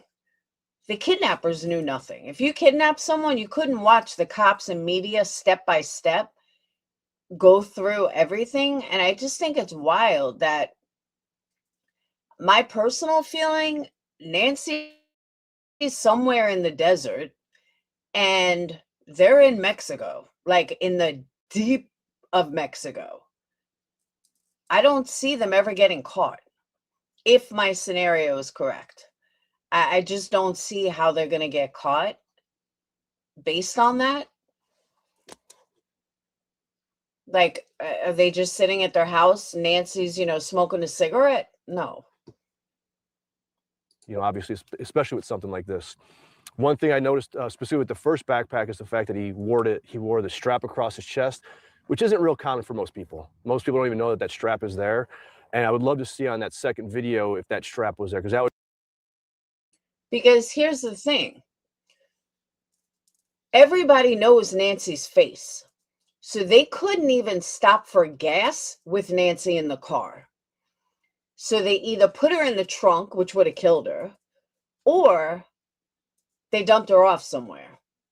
Because eventually, if they're driving, they're going to need gas. So unless they had a private plane that they drove to and took off in a private jet and then killed the pilot, she can't be with them. And I highly doubt they're sitting in someone's house, drinking, eating bonbons. And nobody knows what they look like, so they can stop for gas. They can get whatever they need as long as Nancy doesn't show her face, because they have no idea who they're looking for. I mean, they could be in Paris already. They don't even have to still be in the United States or Mexico. They could literally board a plane, go to Guam if they wanted to, because nobody knows who they are. Which is why I feel like the FBI and everybody else are just running a tailspin. And they could be so long gone. I mean, think about it. Let's say we don't even know if they're American. They could be from Guatemala. They could be from New Zealand. I'm sure they're halfway around the world already. Watching them, with their tail between their legs 12 days later, like, sorry, you want to find Nancy? She's somewhere in the desert. Which, I don't know if you guys have ever been to the desert. Like Nevada, it's impossible to find someone. If you ever want to kill someone, drive out to the desert, you'll never find them. And I feel like this area, it looks the same. They're never going to find her if she's in the desert somewhere. would be a consistent issue that most people don't wear. They just throw their backpack on and go. Because I've backpacked, so I've used that. You use it for stability, for support. There's reasons for it. Hook your thumbs on. So there's some consistencies, and why wouldn't you follow up on that? So hopefully, whatever law enforcement agency responded to that call, if they did, there's something to follow up on there. That's a good point, though. I've never snapped mine. Yeah. I mean, most I don't know. people Is it for don't. hiking most? I don't know. Yeah. It's to distribute weight. Yeah. And this is Um, the little part in the front, you Mhm. mean? Yep, Yeah. yeah. And it was literally the first thing I noticed about the backpack when they Interesting. walked up to the door. Yeah.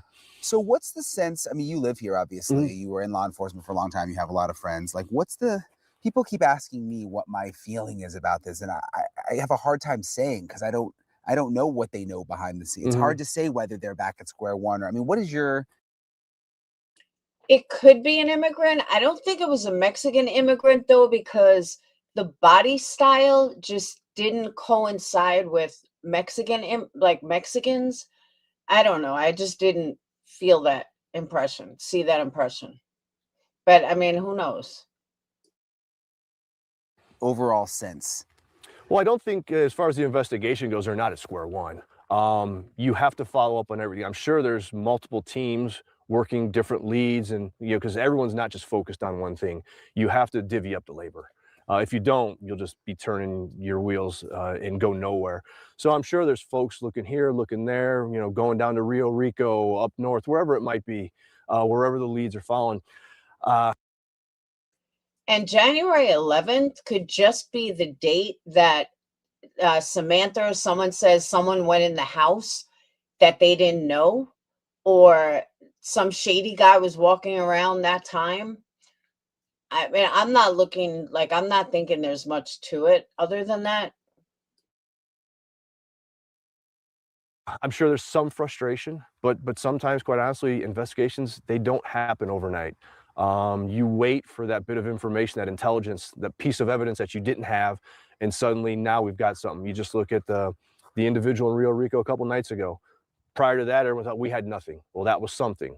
Turned out to be, who knows? It might have been nothing. It might have been something, but it's another stepping stone to keep going. I'm again sure that there's some frustration on the investigators' parts. I'm sure there's demands being asked of them from all around, and I'm sure of this that they're doing their best. I'm sure they're working long hours, not sleeping much, and doing what they can do to just keep going with this. And the pressure too. I mean, imagine doing an investigation. And I was thinking about this morning. I mean, we're literally following them around. Not me, but a lot of media is following them around everywhere. Oh yeah, Drones are up. Mhm. I mean, every little thing they do, they can't really do in secret.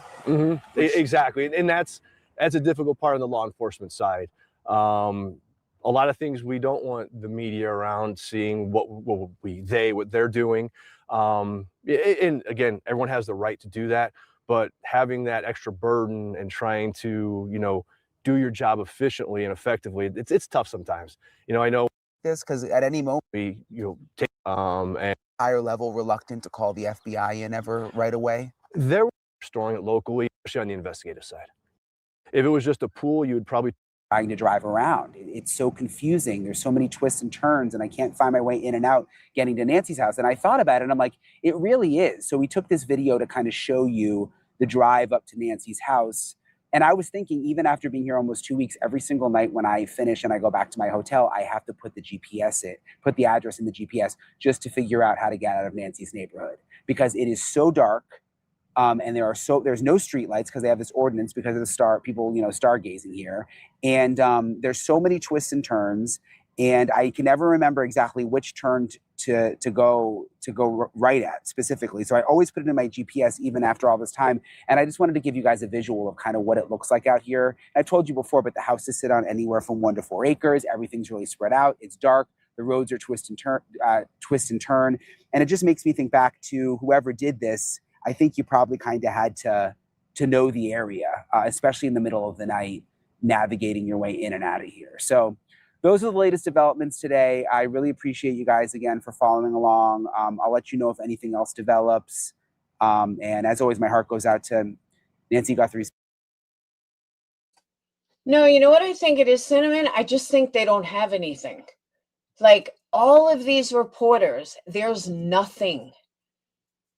There's just nothing new. That's why I really haven't followed it today because there's just nothing new.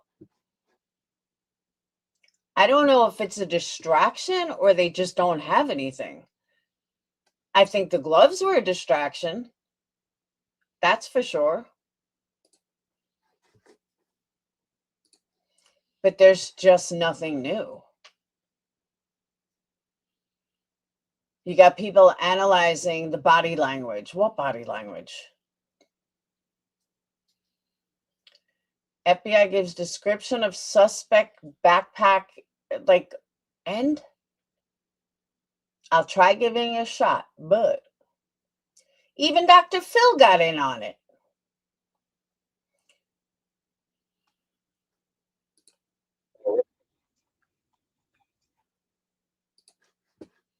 Dr. Phil got in on it.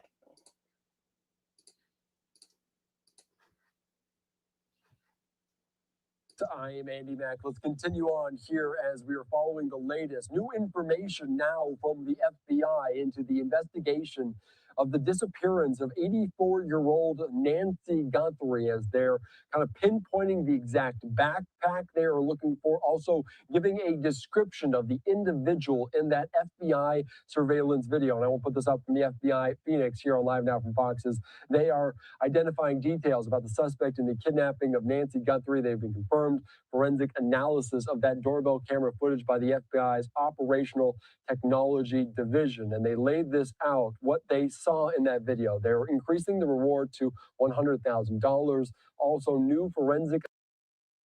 Again, $100,000 is nothing. Offer $1 million and somebody will talk. Nobody's turning on their fellow friends for money they can make in a year.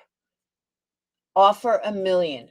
$1 million is life-changing. 100,000, nobody's ratting out on their bestie or on their own mother. $1 million, somebody's ratting. Analysis say it's a male suspect, 5'9" to 5'10" in height, average build. The suspect is wearing a black 25-liter Ozark Trail hiker pack backpack. And that backpack they're kind of narrowing in on, zooming in on. Okay, anyone with two eyes could have put that forensic analysis together. We saw he had an average build, and you can see from the height, he was not super tall and he was not super short. He was around, I would have said, I think I said 5'10", 5'11". So they've spent all this money on forensic analysis. All you had to do is look at the person. And I want to put this up, what they also posted on social media, as they are hoping that this update description will concentrate the public tips they are receiving since February 1st. They say the FBI has collected some 13,000 tips from the public related to this case. They say every tip is received for credible relevance information that can be acted upon by law enforcement. The threat. Like right there, you can tell he's not super tall because his legs aren't super long, and neither is his chest. He is definitely medium build. Like, I don't know. I'm not a forensic person, and I mean, I think it's kind of obvious that he's around 5'10", 5'11", with a medium build. You didn't need to spend all that money on that. I know, because you can see a mustache and a beard. And there's no boobs. Information that can be acted upon. I think the AI enhancement is what made it look like a girl. By law enforcement. The threat intake examiners at the National Threat Operations Center, FBI, supporting 24-hour command posts in which dozens of agents, investigators are assigned leads and tips to action each shift. So some big developments here in terms of this. An alert also went out earlier on about exactly what's going on. A 2-mile radius, neighbors close to where the mother of Today Show host Savannah Guthrie went missing. They're asking for additional video. All right, let's continue here on Live Now from Fox. Bring in former NYPD detective, friend of the program, Michael Alcazar. Thank you so much for joining us here on Live Now from Fox. And they're keying in on the height. They're saying this is a male suspect, but also that backpack. How key could that be? Yeah, I thought it was just a matter of time before they identified the brand of the backpack, the brand of clothing, his sneakers, basically his whole attire. So that's great because now everyone knows what the backpack is. If anyone's seen this guy before, they'll remember it, including the clothing. But more importantly, investigators are now checking any kind of like local purchases, perhaps, if this guy's local, who carries this backpack, right? And if they do, you best believe that the investigators are going there trying to get like surveillance videos to see if they got any kind of footage of anyone buying that backpack that they can track. Right. And I guarantee they probably already have an image. I'm assuming they did that already and they're processing some images. So that's huge. They could also do it online, right? If this guy bought it online, they could track that online history too, just for credit card information, right? So anything that brings back the information back to the purchaser is a big lead. Yeah, that is so very true. They're keying in on this backpack to potentially help them in this case. You mentioned some of the details and the close circumference around this backpack. Do they look first in Tucson? Or are they kind of going national? How do they do that exactly? Yeah, I would imagine they'll start locally and then spiral out, right? Well, they have a lot of agents in this task force now. So there's a lot of people looking. So yeah, I would start locally and just spread out and check out all the stores, people checking online and then visiting the stores. So yeah. Yeah, that is a very good point. And also, they're kind of keying in on any video, surveillance video. And I want to put this up here on social media. Fox News talking about this. They have seen on that February 1st night, the sheriff wanted to talk to a man with a backpack seen from the video just miles from Nancy Guthrie's home on the same night. And these are some of the images of this individual. You can see there with a pair of backpacks trying to almost get over this wall of sorts at a nearby neighborhood. This is about 5 miles down the road in close proximity to the time frame of this. They're also key to say that this is not a person of interest. This is not a suspect. Why in particular is this person, do you think, important to them? He might be a burglar that's, lurking around the neighborhood. He might have some information. If they find him, identify him, maybe he'll have some, maybe develop a lead, process some information that they get that maybe help capture the actual suspect. Yeah, that's a very good point. Of course, that video is key because it's from different surveillance video that other individuals have. They're also asking for people within a 2-mile radius around Nancy Guthrie's home. They're requesting video showing vehicles, traffic, pedestrians, or suspicious activity from January 1 to February the 2nd in this 2-mile radius. This is quite a time frame. It's a Call me crazy, but shouldn't they have been doing this from February 1st, not 12 days later? What the fuck have they been doing for 12 days? Like, I don't know. I feel like this should have been done from jump. month long about suspicious activity. Does that tell you that potentially they believe reconnaissance was happened? What else could that indicate? Yeah, they definitely they don't want to rule that out, right? I knew they were going to go days, weeks, now months back to see if anybody has surveillance video, because if this guy was in the area, we saw that happen with Koberger. He was driving. Yeah, but think about this, Amber. These are guys, or a female guy, whoever. These are people that had enough balls to break into a $1 million home in the middle of the night of someone famous, a famous mother's, a famous reporter's mother. They had to be pretty calculated and know what they were doing. I don't think they would just take off to Mexico. I think they're on the other side of the world already. They may have originally gone down to Mexico, but I think they took off to the other side of the world. Why wouldn't they? Nobody knows what they look like. So that's what I think. And I really think they're watching this just laughing. Around looking at the house, right? This bad guy was probably driving around the neighborhood, scoping out the residents, and now help develop MO, right? Is he looking at just Nancy's house, or was he just scoping out the whole neighborhood? So they're asking for anybody and everybody that has surveillance to check it out, preserve it, and notify the FBI, because that could help arrest this individual. Do you think the 2-mile radius, that is adequate? Because obviously this is a somewhat, not rural area, but their houses are spread out. Is there a reason in your mind for just having it be that wide?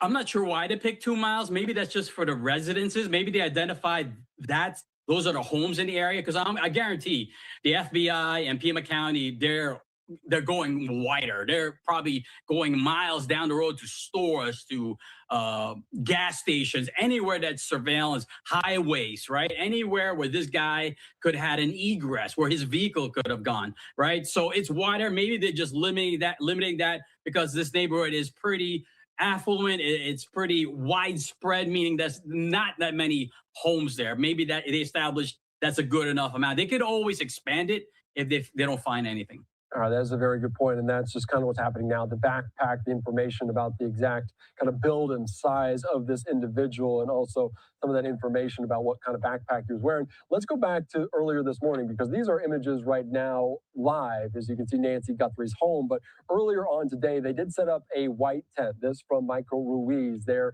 a tent is up, one deputy standing guard. I don't see any officers knowing potential evidence at Nancy Guthrie's doorstep. The blood, the small glass fragments, missing Nest door camera, the masked man, and this torn brush. I want to ask you, because they put this up, and it's been 12 some odd days since this began. Are they trying to kind of keep everything in or keep everyone out? I think they're trying to keep whatever evidence they can still recover from being contaminated. I mean, I think they're a little bit late to the show. First of all, they should have never released the crime scene to begin with, but they're doing the best that they can, given that they have this video. Right now, we have the height and weight of this individual. If there was some kind of a struggle there when he was taking Nancy out, maybe they misprocessing part of that vestibule. Maybe they're thinking now there's evidence that they didn't recover. And I think that's why it was a short window. They set it up, they did what they had to do, and they removed it. So it could have been nothing, or it could have been they recovered a little something. But they just want to make sure they check all the boxes. Does that concern you, though? Because we've seen media members, we've seen a pizza delivery driver walk all the way up to that about evidence being compromised in terms of not only finding this individual, but the prosecution down the road. Does that concern you? It does, because that evidence, that crime scene should have never been released. And I hate to say it, because your news media shouldn't be that close to that crime scene. They're right there. They showed FBI agents looking in the area right adjacent to our property, and a couple steps away is a news crew. That could totally compromise the crime scene. I think it's bad protocol. I'm sure a good defense attorney could, if they ever make an arrest, could say that evidence wasn't his, that could have been planted there, that could have been from anybody that was trampling around that area. So yeah, it's going to be difficult to prove if they ever capture this guy. Yeah, we wish that secure crime scene was there for the extended period, because we are asking viewers some of these similar kind of questions. Annette there on social media responding to us. One of these questions we asked our viewers and Annette said, "I'm concerned about all the media vehicles parked along the road in front of the Nancy Guthrie's home. My concern is that they may be blocking something that might be on the ground, something." I'll tell you what I don't like, off subject for a second. What I don't like about the cell on here, it doesn't auto adjust to a cell phone. Like, it should automatically change the screen to 16:9 or 9:16, whichever is cell, and it doesn't automatically adapt to cell phone. That's an issue. I'm just looking at it and thought of it. Small that when on the ground searches are being conducted, that they missed something. Is it, in your experience, something that they can block off a residential area? Is there protocols in place that the police can do this? 100%. The rule is make the crime scene as big as possible. You can always make it smaller, right? If you're treating this a homicide, you want to secure that area. And she's right, and that is right, because vehicles are coming through. They might be rolling over evidence, taking evidence out of there, introducing, DNA and everything else that comes with people. So it's not a good scene. In my opinion, they should. I hate to say, but the media shouldn't be there, because it's still a live crime scene. They're still processing things. They just found the glove, right? Yeah. So they should preserve that crime scene. Yeah, it is kind of still perplexing or wild that we are getting this vantage point even on day number 12, right outside of her home there in this Catalina Foothills neighborhood. And you mentioned that black glove because the New York Post actually had video of it last night. One of the FBI members, the investigative team that was canvassing this area, they came across this black glove. They put it in what appears to be an evidence bag or envelope of some kind, talking about this black glove. And this black glove was found a little bit away, a mile or two away from Nancy Guthrie's home. They found it, but they were looking along the road, looking for any evidence. Do you think there was anything that tipped them off that this individual, whoever that may be, was kind of discarding things along the way, or is that just common protocol? No, I think that since we have an individual identified on that video, I'm sure they revisited it and they want to see how did this guy perhaps potentially left the scene. So they expanded the grid and then they found the glove. Right now, we don't know if that glove belonged to this perpetrator. Hopefully it does. They're going to test it right now for trace evidence, any kind of fibers, right? Clothing fibers. And because where they found that glove in that location, they have to concentrate in that area as well if they didn't already, right? They should include that in part of the search to see if there's any other evidence over there or any, I hate to say it, is there any location where potentially the body of Nancy could be hidden, right? This is what we have to do as investigators. We have to investigate all avenues, right? So I hope that's not too upsetting, but sometimes this is the reality of police work, and we have to do the hard stuff. Yeah, to look in every single point of this investigation. They're potentially pulling DNA or some kind. What else can they gather from that black glove? What else are they trying to tie to it? So they're comparing, if there's DNA on that, if there's any kind of trace evidence, they're going to compare it to the crime scene, right? They're going to run it through a database to see if they can identify an individual that matches whatever DNA, whatever skin cells that hopefully is linked to the perpetrator. So I'm sure they're processing that right now. And it's amazing how much evidence and how much information is coming in now because of this video surveillance that they recovered. Yeah, that is very good. And it potentially could get even more in terms of this video surveillance. I also want to take us back again to this morning because these different events, these new information kind of cascade. But we saw another note be sent to TMZ this morning. I want to put this up here on Live Now from Fox, talking about that Bitcoin request because they believe potentially have information that could lead to the kidnapper. And it was an ominous note claiming they know the identity of the apparent abductor. The words are chilling. And in this note to TMZ, they claim they are, quote, not being taken seriously. They also said they, quote, need this money to lay low after identifying the kidnapper for fear of retaliation. There also worries that, quote, they might be incriminated like the Carlos guy that was detained a few nights ago in Rio Rico. This feels no hoax or authentic, that they're paying attention to it. Does that stand out to you? Yeah, I think right now with these ransom and demands for money, it's probably being. Thanks, Irish. But looking at my numbers, I mean, I got some pathetic numbers going on. For 22,000 subscribers, this is bad. And on cell phone, there's 5 people watching. That's pretty sad. Everyone's like, oh, do the dual streaming, lots of people are on cell phone. No, they're not. I don't know if I'm not in the algorithm or what. Treated more like another separate investigation, right? And later they're gonna join them together. But if this guy has some information, he should just give the information. I don't know why it seems like he might have been a part of it. It sounds like it, right? Because he doesn't want to be incriminated. So I'm sure that's something that they're investigating too. But right now, I think they're concentrating on the video. It could be possible too that this guy's panicking because now we have the video and he might feel like, this guy will be identified sooner and he won't be able to collect on the information that he's providing. It could be for his own selfish reasons. That is very true. We already seen one person arrested there on the hoax. And as I mentioned, Michael, we were talking about kind of getting the viewers' perspective on this. I do have another question for you, and I think potentially even I could answer it, but Connie there from Illinois says, why haven't dogs been used? I believe we have seen a canine unit there on the ground. That's actually a really good point. I didn't even think of that. You don't see many dogs searching the area. Why? Outside of this Catalina foothills area, but in your experience, canines, how valuable could they be? Cadaver dogs, but also just canine units, how valuable could they be? Yeah, I think they're going to have to rerun the canines, right? They've been there on the scene. So I'm sure, I mean, I haven't seen it on the news, but I'm sure they're going to bring them out again, especially where they found the glove, right? And in that area, when they're expanding that grid search, they're absolutely going to use their canine unit, cadaver dogs, right, to hopefully provide more evidence that they can recover.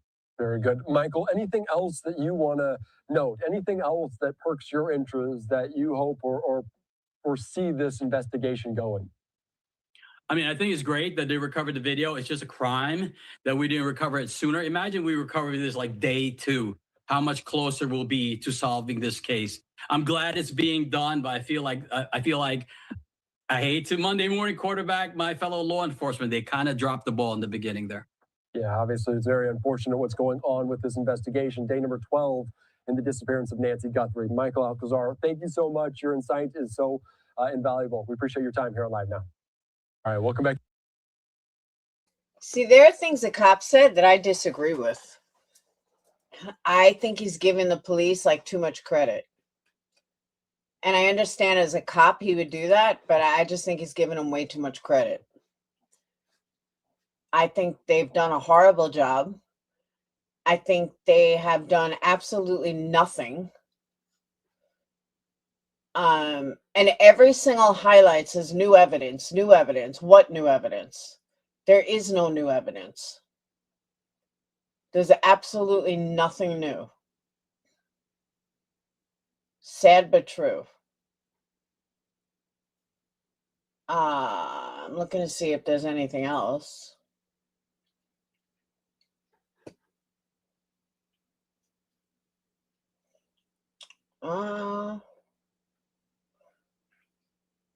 Let's see what this is.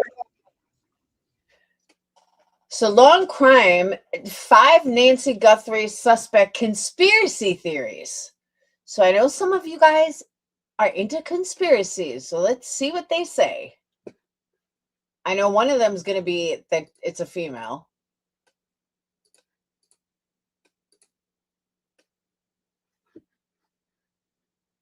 It's the question that still hasn't been answered now 12 days after she vanished. The FBI says they're tracking persons of interest, but the identity of the masked person caught on Nancy's doorstep remains a mystery. And now with these chilling images revealed, the question is bigger than ever. Who took the 84-year-old? We are digging into it all. We're on The Case, presented by Law and Crime. I'm Chris Stewart. Issue with wallets. Sometimes you just get that hot. He is honestly my favorite long crime reporter. There's something about, maybe he just reminds me of my brother, but there's something about him I just like. And we have the exact same microphone. That's my microphone. Puck that sits in your back pocket. But I started hearing about proof wallets. I have one right here. Now, at first I was suspicious because so many people were saying they were awesome, but well, right now we are in day 12 of the search for Nancy Guthrie, and everyone is just trying to figure out what happened to the mom of Today Show host Savannah Guthrie. And there are so many theories that are out there, so much speculation. Frankly, it can be exhausting looking at all the speculation. Now, we investigated 5 theories that may end up being the direction that law enforcement takes in investigating this case. Now, before we dive into these theories, I do want to break down some of the latest information that we know at this point. One of them, gloves. A pair of gloves reportedly found on the side of a road near Nancy Guthrie's home. And according to local media, as well as the New York Post, those gloves are now being tested for DNA to see. I also, and I'm not a pro, so this is just an opinion. I don't think he's wearing cheap latex gloves. To me, they look weird and they look like it's a much higher quality than just your standard latex gloves. But I mean, I might be wrong, but looking at the other footage, that like most latex gloves, you can kind of see through, and you couldn't see through those. I just think it's a better quality than your standard, your rubber, thank you, than your standard latex gloves. I think it did look like rubber gloves. No, this guy's good, Jeff. He's really good. I've watched him on a lot of stories. If they are somewhat connected to Nancy Guthrie's disappearance. Now, those that doesn't look like a latex glove to me. That looks like a rubber glove. And even if you look on his other hand, those are thick. That's not latex. And then someone else pointed out that it looks like they're taped around him. I don't know if that's accurate or not. side of a road near Nancy Guthrie's home. And according to local media, as well as the New York Post, those gloves are now being tested for DNA to see if they are somewhat connected to Nancy Guthrie's disappearance. Now, many people are also pointing to the videos of the masked and armed individual who was seen on Guthrie's doorstep the morning that she vanished on February 1st. And there are so many questions about who this person is and whether they know the Guthries and if they physically took Nancy, or was the person that we see here just a potential partner in crime who tampered with the cameras. So let's dive into some of the theories that have been suggested as this story has developed. And just to be clear, these are all just possibilities and theories. The sheriff and the FBI, they have remained very quiet about any potential leads or suspects in the case. So the first theory we're talking about today is a classic, frankly, for anyone who watches Law and Crime or takes in true crime content. And it's the first step of any kind of investigation. Police look at the people closest to the crime, that whoever took Nancy Guthrie was a member of the Guthrie family. Now, in the hours before Nancy vanished, she was at her daughter Annie's house in Tucson for dinner. What we know is that it absolutely could be a glove on top of another glove, 100%. See, her eyes look like the kidnapper. Look at her eyes. That looks just like the kidnapper. Nancy Ubered to Annie's house, which is just about 10 minutes away from her home, around 5:30. It was a nice family night. They had dinner, they played games, and then a family member drives her back to her own home at 9:45-ish. Now, the sheriff won't say specifically what family member drove Nancy home. Nancy's daughter's house, that's been the focus of a lot of law enforcement activity. We see law enforcement going back to Annie's home almost on a daily basis. And we have seen them talk to neighbors of Annie, asking if there is any sort of doorbell camera, surveillance camera that can help them piece together what happened on the night before Nancy Guthrie disappeared. In fact, on Wednesday night, investigators were seen going into Annie's home again. And then they came out reportedly with a bag. Unclear what was in the bag, but they had gloves on. And it's been reported that Annie and her husband are no longer staying at that house. And that's understandable because police and the FBI continue to comb through it. And there's so much media attention outside their home as well. Now, it is unclear why law enforcement continues to focus on Annie's home beyond the fact that Nancy was there prior to her disappearance. Now, the Guthrie family said that when the surveillance pictures were released, they didn't recognize the person as someone who they knew. Savannah Guthrie is very close with her family. Annie is her older sister. She also has a brother named Annie's eyes look too far apart for it to be Annie. Her eye set is too far apart. Cameron, and we've seen the three of them arm in arm in videos posted last week saying that they would pay the ransom money to whoever sent those alleged notes to media outlets like TMZ. This is very valuable to us, and we will pay. Now, as a reminder, everything that we have heard from the FBI and the sheriff's department has been that the family's been very cooperative. When deputies went to Annie's house to search it last weekend at night, that was a consensual search. They didn't need a search warrant to do it. Now, it should be noted that former News Nation journalist Ashley Banfield released a report on her YouTube channel, Drop Dead Serious, seemingly pointing the finger at a family member, Nancy's son-in-law. Hours after her report, the Pima County Sheriff's Department fired back on social media, tweeting, quote, "Detectives are working closely with the Guthrie family. While we appreciate the public's concern, the sharing of unverified accusations." See, that's fucked up of Ashley Banfield. That's probably why she keeps getting fired, but that's fucked up. You don't do that. Like, why would she point the finger at a family member? You're a fucking reporter, and a bad one at that. I guess that's where the information came from, where everyone was blaming the son-in-law, the brother-in-law, whatever. Well, now you know why. Ashley Banfield, she did the same thing in the Watts case. Accusations or false information is irresponsible and does not assist the investigation. No suspect or person of interest have been identified at this time. Now, another potential possibility in this case is that whoever took Nancy Guthrie was someone who is targeting Savannah. She's hosted the Today Show since 2012. She is one of the most recognizable faces on TV. She interviews celebrities, presidents, and other powerful people. She has spoken with President Trump, who offered his full support in this case. She's connected and she has money. Could that make her and her family a target? The Pima County Sheriff said that his department has been in touch with NBC's security to see if Savannah's received any sort of threat or anything that might be of interest to this case. Nancy Guthrie's also been a regular on the Today Show. In fact, her last appearance on the show spotlighted her love of Tucson. That was in November of last year. The segment talked about how she moved to Tucson in the 1970s, and she decided to stay in the area to raise her family because of the laid back and gentle quality of life. Savannah went to college and high school in Tucson before she followed her dreams in a career in television news. Now, it is possible that someone knew that Nancy was in that community based on what they saw on TV. It's unclear if that's the case here, but something that you do have to think about. Now, one of the big questions as this case has been developing is who had access to Nancy Guthrie's house. We know that she lived alone, but she also had health issues. The sheriff said that she couldn't walk 50 yards by herself, but she was still sharp mentally. But the medication, that's been such a big concern. The sheriff saying she needs medication daily. Without it, it could be fatal. Now, Nancy needed help, and apparently she did have some help in the form of people like a...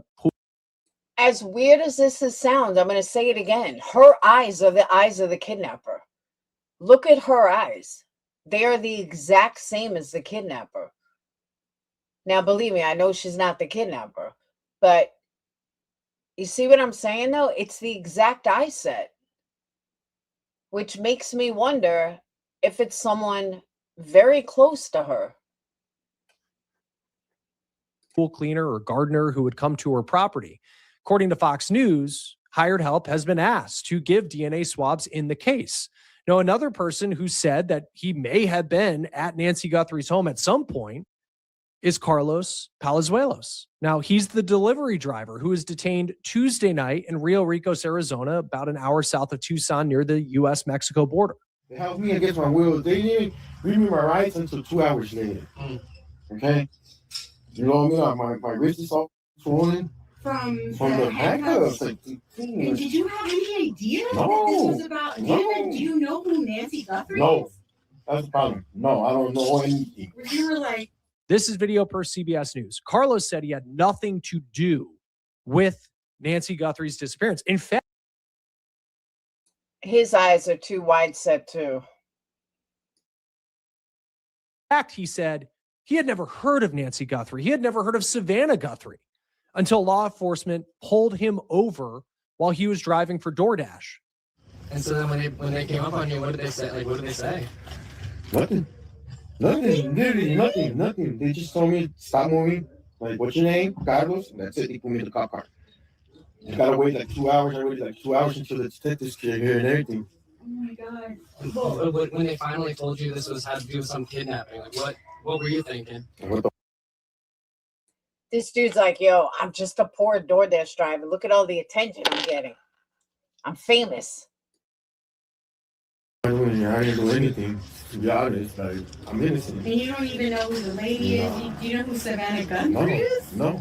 I don't follow the news. Right. I don't watch. You don't watch the Today Show? No. So this was a complete shock. It was. Now, even though Carlos has been adamant, he has nothing to do with the Guthrie case. It's important to note that law enforcement said that they did have a search warrant to go through his house, meaning that investigators had to present evidence to a judge who then signed off on allowing them to search his house and take his electronics. We are learning more now about why law enforcement may have circled in on Carlos, or more specifically his home. ABC News is reporting that the FBI ID'd Carlos based off cell phone usage information and traffic data. Now, it's unclear specifically what about those things made law enforcement believe that Carlos would be someone that they would want to talk to. Carlos suggested that as a delivery driver, he may have dropped off a package at Nancy's house during the day. He works for a different delivery company than DoorDash in the Tucson area. So that is a possibility. But again, they would need more evidence than that to get a search warrant. Carlos's mother-in-law told reporters that law enforcement showed her the surveillance pictures and asked if it was her son-in-law, and she said no.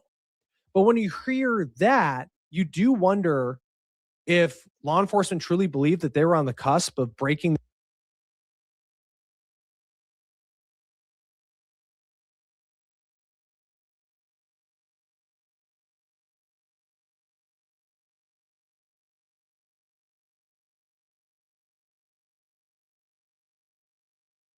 this case wide open on Tuesday night. Now, when you hear about electronics, you have to think about the alleged ransom notes sent to TMZ and at least 2 Tucson television stations demanding money for Nancy Guthrie. Now, it's unclear whether those notes are legit. TMZ says that their sources tell them the FBI is operating on the belief that the notes were sent by the person or persons responsible for allegedly taking Nancy Guthrie. However, we have heard some skepticism from law enforcement experts.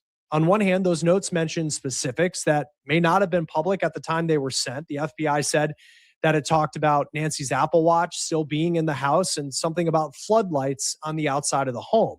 Those floodlights have since been removed.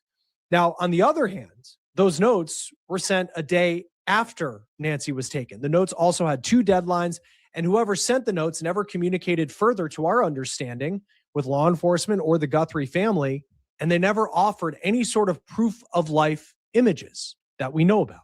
Another theory that we have seen suggested is whoever took Nancy Guthrie was a member of a larger criminal organization, even a cartel, from just over the border in Mexico. We know that FBI Director Kash Patel said that law enforcement is looking for multiple persons of interest in this case, but it's unclear how sophisticated the people who may have taken Nancy Guthrie are as criminals. I asked former CIA and FBI agent Tracy Walder about whether any part of this case seems to point in the direction of a cartel. Cartel doesn't completely make sense to me. Cartels, yes, they do ransoms and those kinds of things, but cartels tend to be quite brutal and quite showy with the violence that they inflict on people, and they don't seem to care necessarily. So what I would think, if Mexico's even involved, which I don't even know that it is, and they said they have not engaged with officials in Mexico, if they are even involved, it's more likely that someone here took her there rather than someone there coming here. Join us now to talk more about this case and where it could go next is Chris McDonough, homicide investigator. Thank you for being with us here on Law and Crime. I have seen, and now I haven't watched this yet, but I have seen Chris McDouchebag insert himself in this whole case and offer nothing of value. I don't know why everybody keeps bringing him on panel. He literally offers zero value in everything I've seen. It seems like, and just as we're coming on and recording this, they just put a tent out in front of the doorway to Nancy Guthrie's home. That's where we saw the video of the blood, and potentially that's where this armed individual was the morning of February 1st when Nancy Guthrie was taken.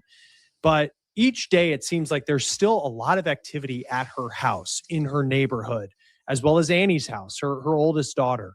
What do you make of investigators continuing to go back to those areas now 12 days later? Hey, Jan, Jeff. Oh, I agree. You know, Chris, I think what's happening right now, based on It's like he literally just wants to hear himself talk, but he offers nothing. the video coming back, there's a lot of lab stuff starting to return, right? Like this video. And if you'll notice in that particular video, you see the suspect standing on that mat, the outdoor mat. You also see the debris that was still on the porch, okay, even before the video came in. So they're probably going to process that mat out there, and that's maybe why they put the tent up in front of the door there, okay?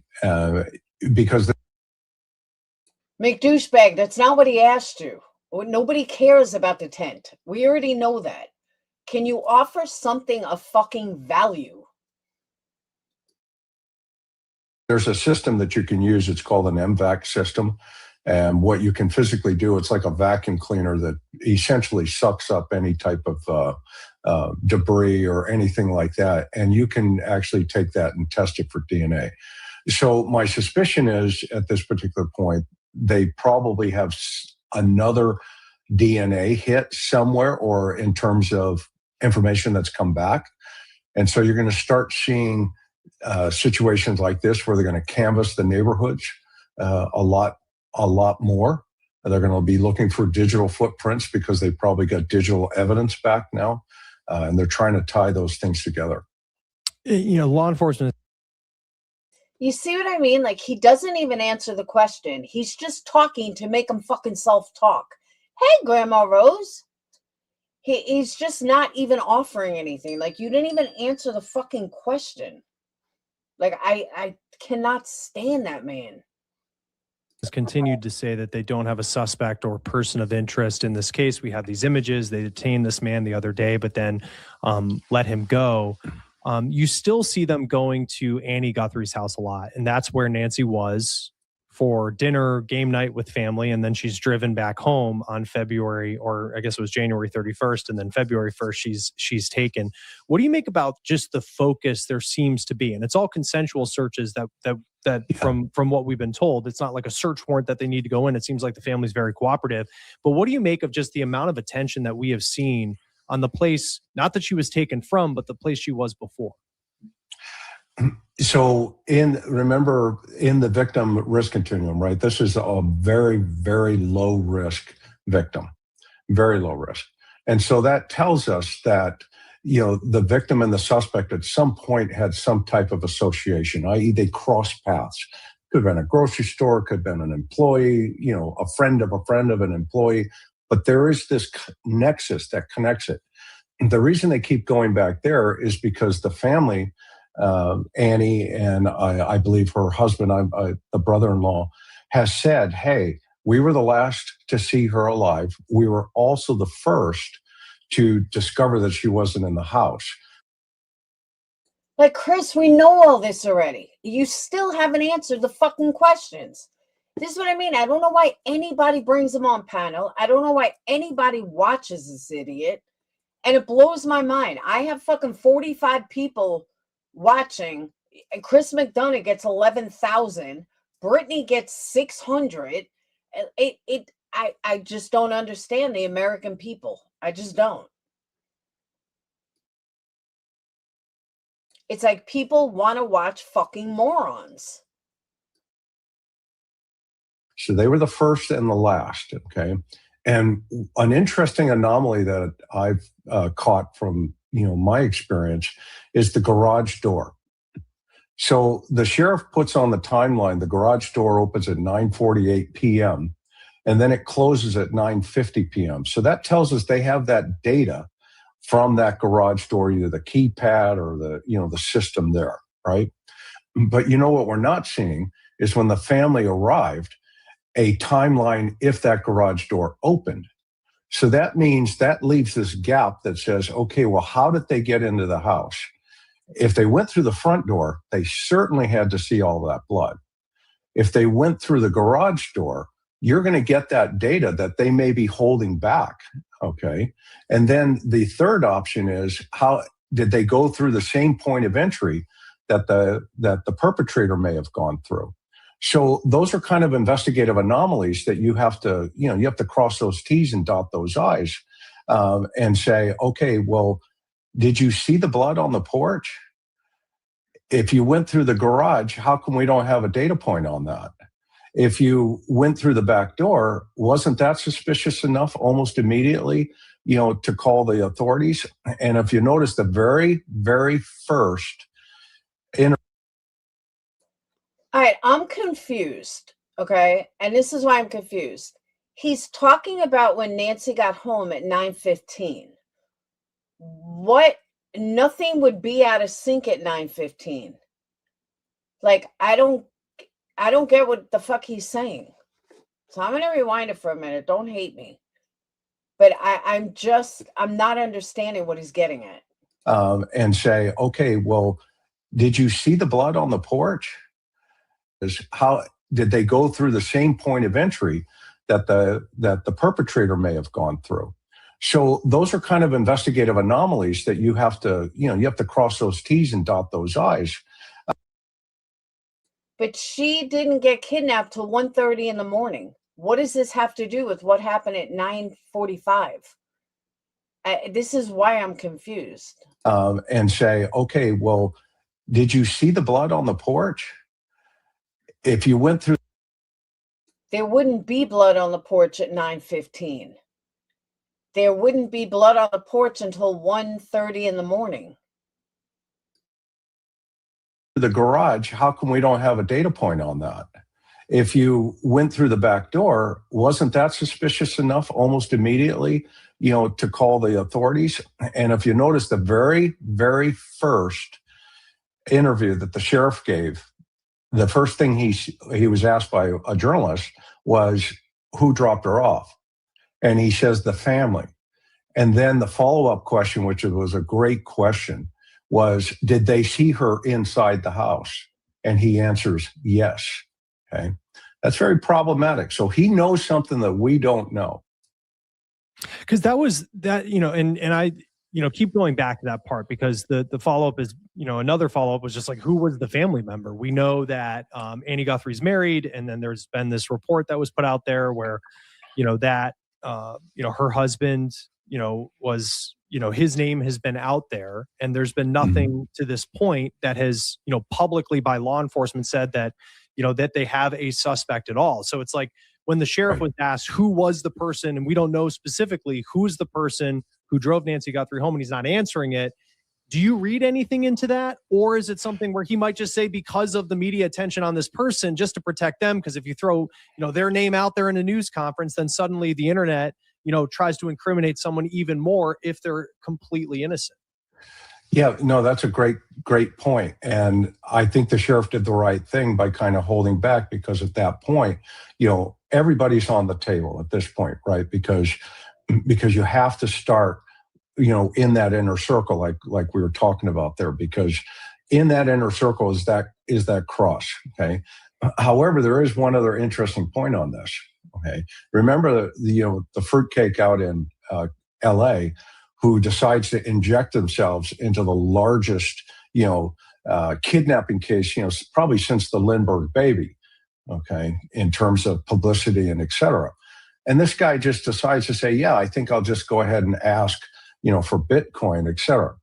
They have to eliminate that guy too, because you have to ask yourself, well, why didn't you communicate with Savannah? Why didn't you communicate with her brother? Okay. You chose to communicate with her sister via text message. But you notice the anomaly in this is this guy also says, yeah, and I reached out to the brother-in-law. Okay. Well, the brother-in-law is not even on the radar at that point. Okay? So you got to ask yourself, well, why are you picking the brother-in-law to communicate? And then the next piece of this puzzle in that affidavit is the authorities have said he makes a 9-second phone call, the suspect in LA, but they don't tell us to who. Okay. They just said a family member. Okay. So that to me stuck out. It's like, well, why does this guy inject himself into this case, to get arrested? That's crazy. And then the second piece is, well, who did he call? I'd like to know that. And then, so as an investigator, you're going to have to unwind all of that. You're going to have to re-engineer it as a whole. What do you make of the ransom notes? Does that follow the pattern of how a ransom note typically operates? And then at the same time, it's like, if you're someone who's sending a ransom note, do you want to follow the path that every other ransom note has? Because in a lot of these cases, we know the FBI is very good at tracking down people who send ransom notes. So, does the fact that it might be a little different with when the ransom note was sent out, the fact it went to media outlets, the fact that there are 2 deadlines, does that something that, I guess, discredits the credibility? Or could it be something where this is a person who said, because maybe they're, very good at sending ransom notes, they looked and said, I'm not going to follow the same path as everybody else? So, yeah, the ransom note is an anomaly here in relationship to the behavior. Is that his fucking favorite word tonight? Everything is an anomaly? Is a factor an idiot an anomaly? Of the perpetrator, right? The BAU wrote every single word inside of the response that the families read. I can assure you of that. Okay. So the first thing they obviously wanted to do is, well, fine, we've got your letter. Okay. The fact that they went to 2 TV stations and, a major outlet, an entertainment outlet, the fact that they sent it to 3, points of interest, okay, is an anomaly in of itself, because that kind of says, hey, wait a minute, this is an attention seeker, et cetera. However, there had to be some information that the authorities saw in there that said, okay, this could be legit. Let's take a look at this, get the BAU, let's write the response. Okay. So the first thing that they wanted to see, go ahead. No, go ahead. Oh, no. I was going to just say, because then you have this third ransom note that comes in yesterday. And that was one where it just, for 1 Bitcoin, I'll tell you where it was, but there wasn't. Right. And that was TMZ putting it out there. It was. You see what I mean, though? He's absolutely fucking worthless. Like, he hasn't answered one question. Wasn't the FBI, because the FBI had in a news conference kind of gave some legitimacy that they were taking the initial ransom notes seriously, whether they're true or not. This one from TMZ just kind of didn't pass the smell test for me. I don't know about for you. No, I'm 100% with you. That one right there is kind of just what we would call noise, right? Background noise right now with somebody trying to jump on the bandwagon. To be honest with you, I had to. I made a comment that remember the old Nigerian, hey, you've inherited $5 million, right? That kind of plays into that principle, because the FBI's offered a $50,000 reward. If you want money, just go turn this guy in and go get the reward. The feds are going to give it to you. And when it comes to the description of this person, and I know there's been some local reports that maybe they know the type of brand that he was wearing, the backpack that was it was full when he was there at the front steps of the house. Those backpacks are sold. The one, I think it was Ozark Trail, something like that is one that I think is being at least put out there as a possibility. It's sold at Walmart. I mean, those, how many of those are sold a day? I mean, it seems easier said than done to figure out, okay, these are the people who bought, these types of backpacks. How do you actually go about finding value in that direction when it comes to? Here's the one thing that stood out to me about this, and not putting any theory or any weight into who it is. If you're breaking into someone's house, wouldn't you move faster? I understand it was 1:30 in the morning, but that's a camera. He doesn't know if somebody inside is watching the camera. There are times that I'll hear something and I'll watch my phone like my camera through my phone, or I happen to get up to go to the bathroom and my bathroom window leads to the front. So sometimes I'll hear something and I'll grab my phone and I'll watch my camera to see if there's anything there. How did he know that nobody was watching him? That's my one part of this that I can't seem to answer. He was moving very slow for a stranger who would not know if somebody was watching from the inside, called the cops, anything. Usually you see people like rip off the camera like as fast as possible. So that's why I'm kind of like, he was moving too lackadaisical, like it just didn't matter and he was just going through the motions of covering it. I don't know if anybody else gets that feeling, but that's the one thing that stood out to me that nobody's been able to answer. A particular brand. Well, what you do is you coordinate with, that private partner. How many of those are sold a day? I mean, it comes to the description. Like, just watch how slow he's moving. Of this person. And, I know there's been some local reports that maybe they know the type of brand that he was wearing, the backpack that was it was full when he was there at the front steps of the house. Those backpacks are sold. The one, I think it was Ozark Trail, something like that is one that I think is being at least put out there as a possibility. It's sold at Walmart. You see what I mean? He's just going, I'm going to mute it, but he is just moving so slow and so lackadaisical and just going through the motions. I mean, you're sitting in front of $1 million home with a mask on, you would think, and a flashlight, you would think you would move a bit faster. And he doesn't. He's super slow. I just found that really odd. Here's the type of item that we're looking for. We want to know. And so then there you can, if you get video, then you can get, transactions information in relationship to, credit cards or that, et cetera. And so that becomes more of chasing down the, the financial chain, right? And if you happen to get lucky and get a video of him purchasing it, that's like a home run. Okay. And that's what the feds do the best. They have these relationships with a lot of these corporate partners, and you throw a search warrant at them and say, look, this is an exigent circumstance. We have an 84-year-old woman out there. She still hasn't been found, and we believe this could possibly be the suspect. And if a judge signs off, you throw it to their security department and they'll go to work for you.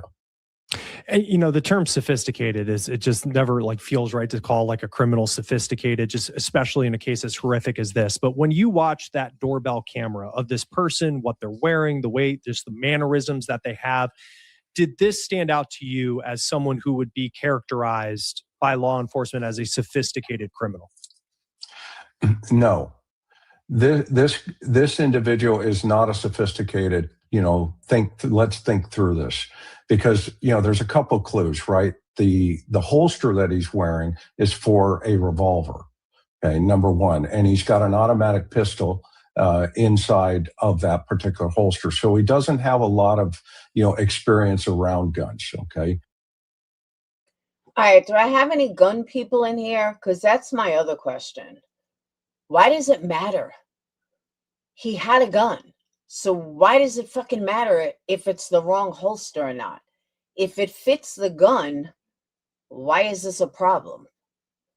Like, maybe he took the holster from a different gun. I don't get why that makes him not sophisticated just because he put it in a different holster.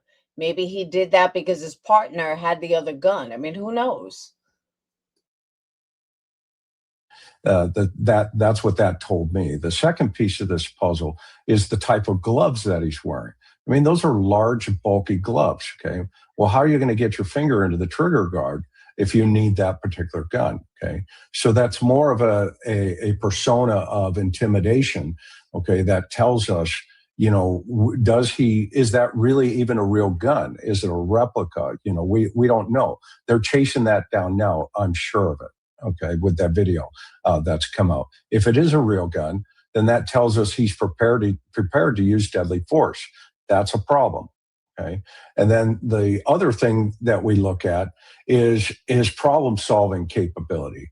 When he gets to the porch and he discovers, the light, that tells us, one, he didn't plan on that piece of it. Okay. Or if he did, then is he acting? Is this something that he is, just kind of going with it? Because his resolution to the problem, as we saw, is to pick up the debris and cover the doorbell. Okay. And when you think through that, okay, it's like, okay, is there a car now? If this guy can't even figure out how to, disengage a doorbell up front initially, potentially, right? Because that's what the timeline says. Mm-hmm. Okay. Then how does he get her out of the house? And if there's a car, is there a second person, or is this guy, how is this guy operating? So that told me there could be a second person as well. And my thought process there was this: if he's coming to the front and the other guy's coming through the back, is he expecting the guy to come through the house and open the front door? And that was kind of like the aha moment. Oh crap, there's a doorbell here. Mm-hmm. Okay. Or, we go back to, is this guy, just a bumbling idiot, okay, at the door? And there's somebody else pulling the strings away from him, and maybe he's just going to get, a couple of bucks, through the side here to get her out of the house. But he has successfully gotten her out of the house. So that gives us some indication that there was a thought process here. But I don't think he's the sharpest tool in the shed right now. No, and you have to wonder if they had some moment. Well, he's gotten away with it for 71 days. I'm sorry, for 12 days. He can't be that dumb. There's not a single trace of any of them. So sorry, but yeah. Whoever the people were, and hopefully it's not something, if Nancy Guthrie is still alive, that it would be making her situation even more dangerous. But I'm sure there was a moment wherever they are, wherever they're watching, where they realized that video actually did exist, and the FBI does indeed have it. That probably changed, how they're feeling about how this is going on, and hopefully they're brought to justice sometime soon. Now in day 12 of the search for Nancy Guthrie. Yeah. Chris McDonough, homicide investigator. It's always great to have you on Law and Crime. Thank you for taking the time to be with us. Absolutely, Chris. Please don't ever bring him on your show again, because I like you, but I'm going to not watch you if you bring this moron on your show again. Just saying. Thank you so much. If you have any information on Nancy Guthrie, you can contact the Pima County Sheriff at 520-3. Okay. Local news. Well, local news reported it was not true about Nanos blocking evidence from FBI. I didn't think so, sweet misery, only because the FBI is not going to release any information. So the fact that Nerdy Addict came up with this, nah, I'm not buying it. See, my instinct was right. McDonough needs to go back to the wells and drink Mountain Dew with Candace. I agree. Or smoke crack with Candace, either or.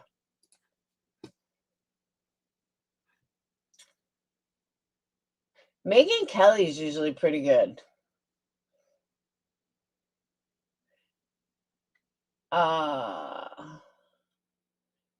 Mystery man with 2 backpacks 5 miles from Guthrie. Doesn't mean much. See, here's my other question, though. What was in, his backpack was packed. What was in it? That's what I want to know. What in a kidnapping, what could you possibly have in your backpack that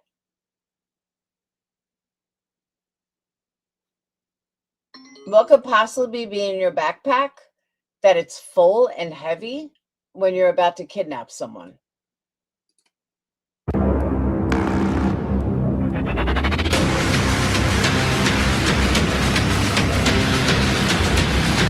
Investigators quickly declared her residence a crime scene, saying evidence indicated she did not leave voluntarily and was likely taken against her will, possibly from her bed, and they're moving a lot more quickly. And there's an opportunity here for investigators to get some real leads in all this. Let's bring in Court TV field reporter Cody Thomas. The video in its entirety right now.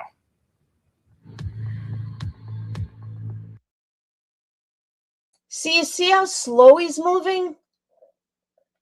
I'm going to mute it.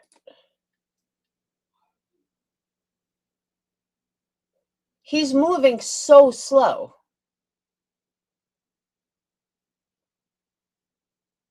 Even walking up to the door, he's moving too slow.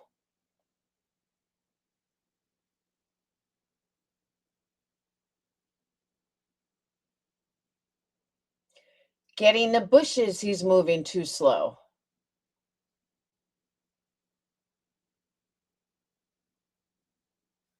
And a flashlight right on a camera.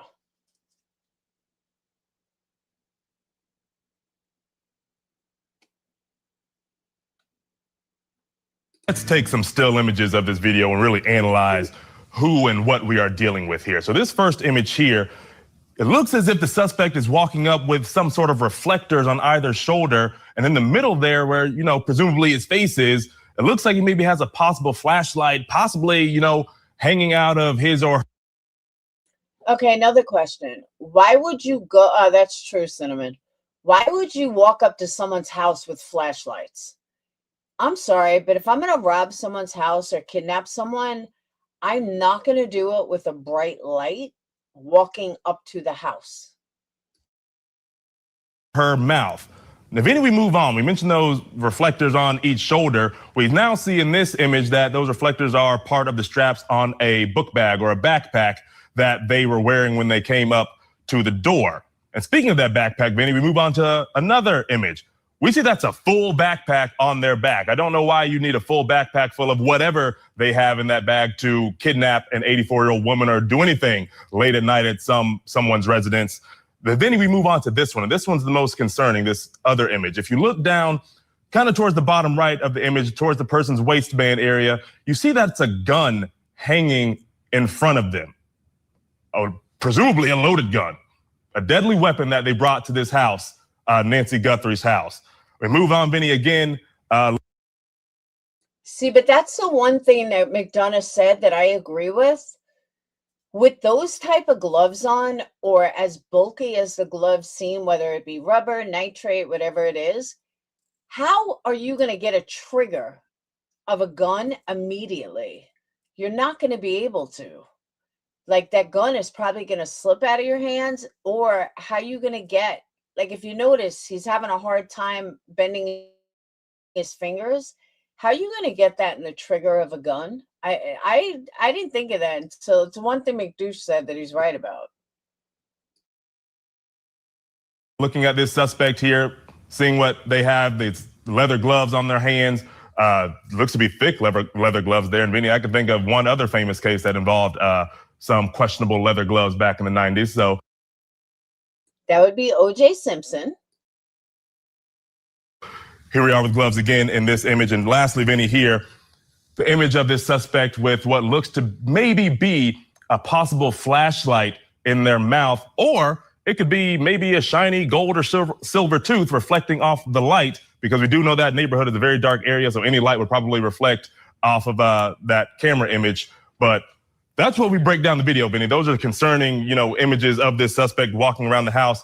But Vinny, speaking of those gloves, we have this image obtained by the New York Post of a glove that investigators found in the area of Nancy Guthrie's house. Now, we don't know if this glove is actually connected to this person we're seeing in the videos, but according to the New York Post, Vinny, they say FBI agents have recovered a black glove from a roadside near Nancy Guthrie's house, potentially a major clue in the search for the masked thug who is suspected of abducting the 84-year-old woman, the Post can reveal.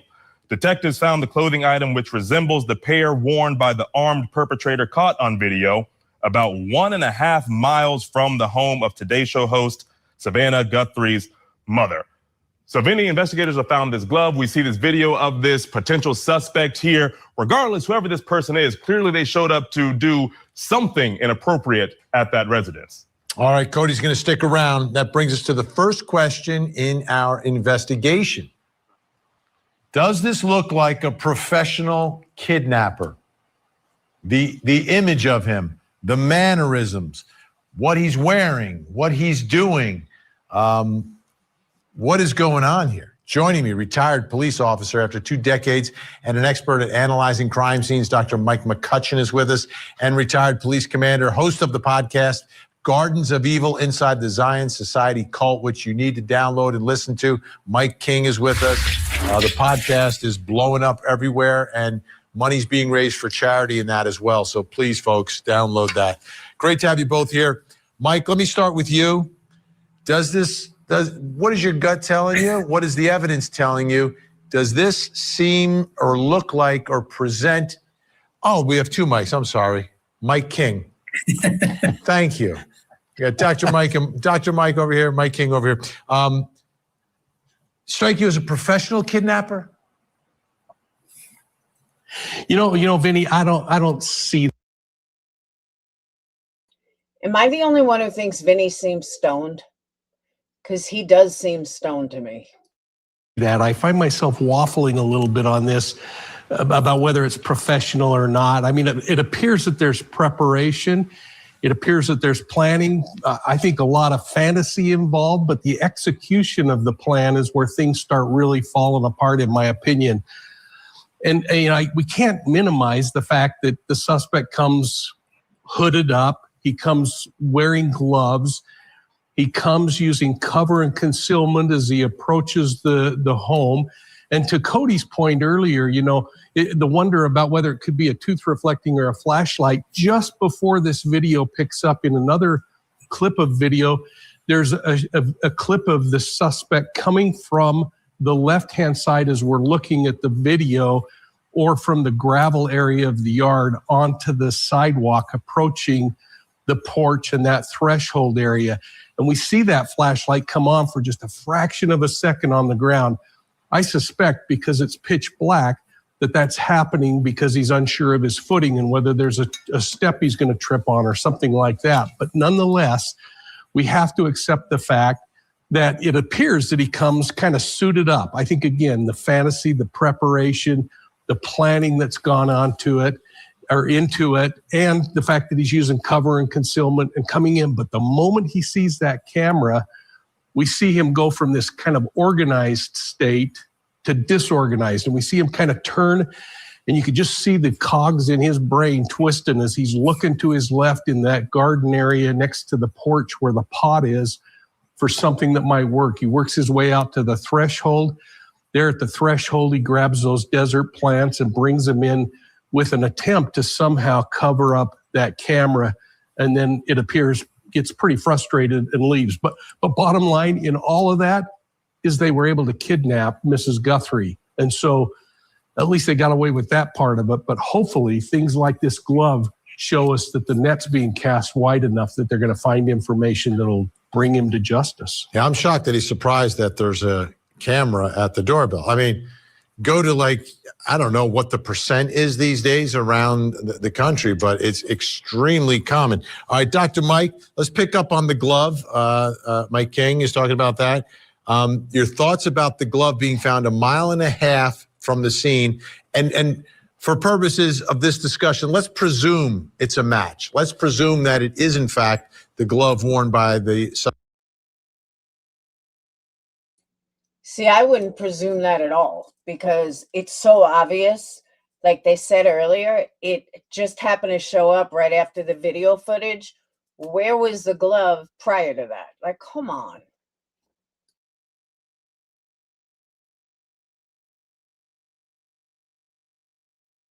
Suspect in the video. What does that tell you, if anything, about whether or not this looks like a professional kidnapper or not? So I would say it sounds unique, but if I were planning this, having expertise, I looked at all of the things that someone who was planning this, who had experience, they wouldn't be doing. If they were going to get rid of evidence, it wouldn't be, I know 1.5 miles seems close. that's not very far, particularly if you have a missing person. 1.5 miles is not a far distance. You're not going to throw evidence out the window or within miles. You would keep it. It's not like you have to get rid of it. You have other evidence in the car, a person.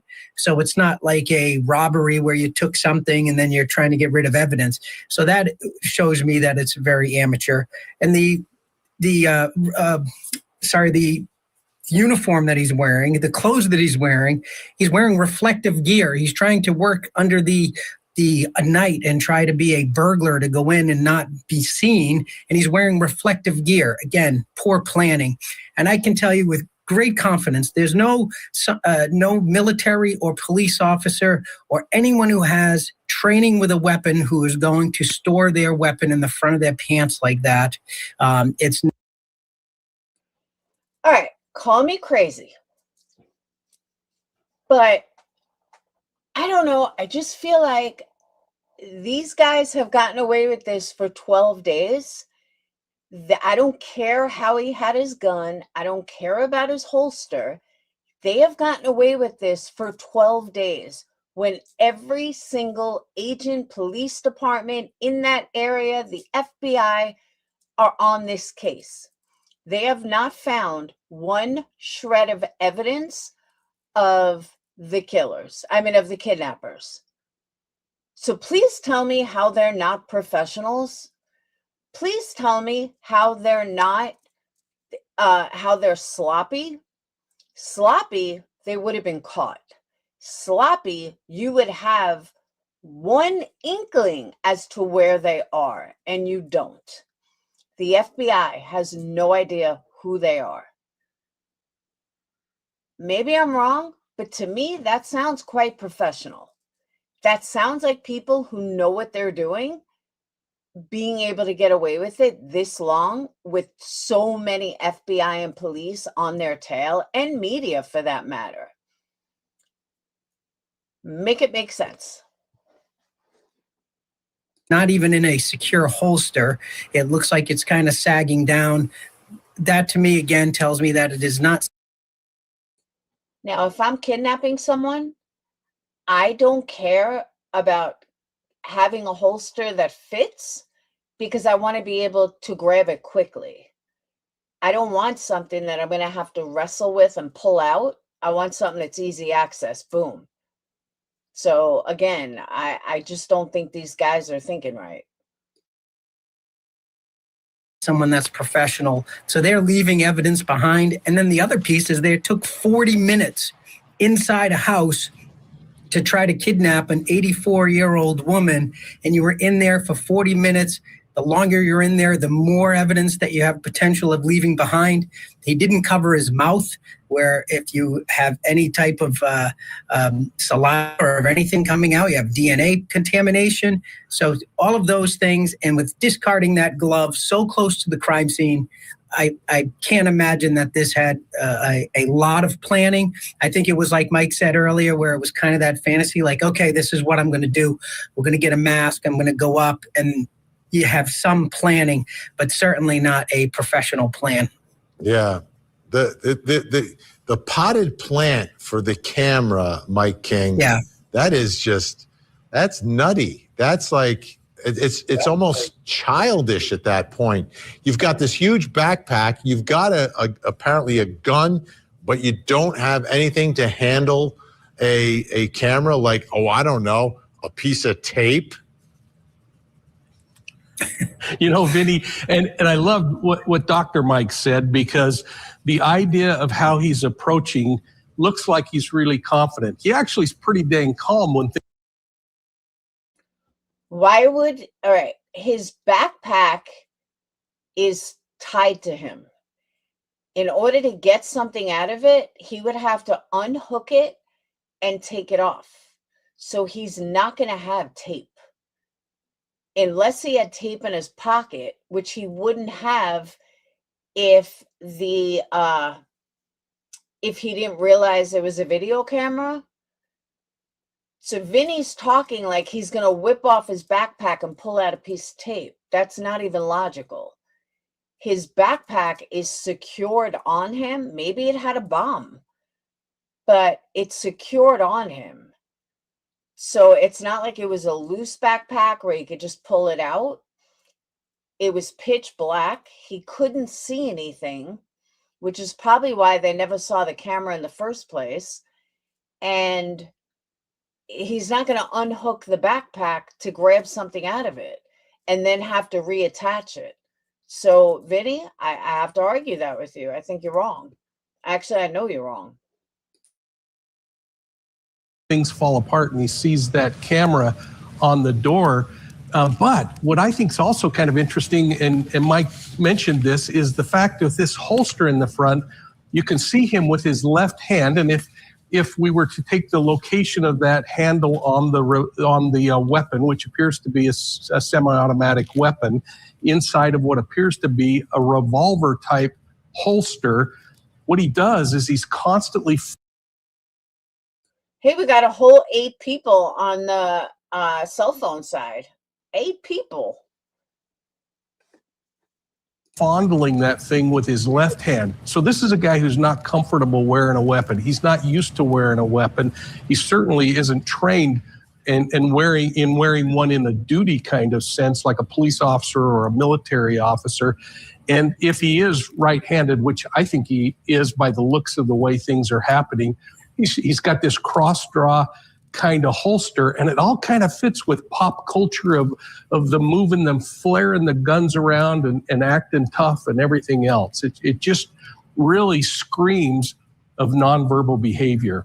All right, Dr. Mike and Mike are sticking around. We'll see them a little bit later in the show. Coming up next, is the FBI searching for evidence or a body? We love you, Mom. Love you, Mom. We love you, Mom. Stay strong.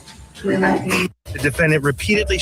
MC, a white female, 84 years of age, 5'2" medium build, powder blue, clean after 2,200 hours. She is 84 years old. Her health, her heart is fragile. She lives in constant pain. Nobody's eliminated, but we just really don't have enough to say, this is our suspect, this is our guy. Everyone is looking for you, Mommy, everywhere.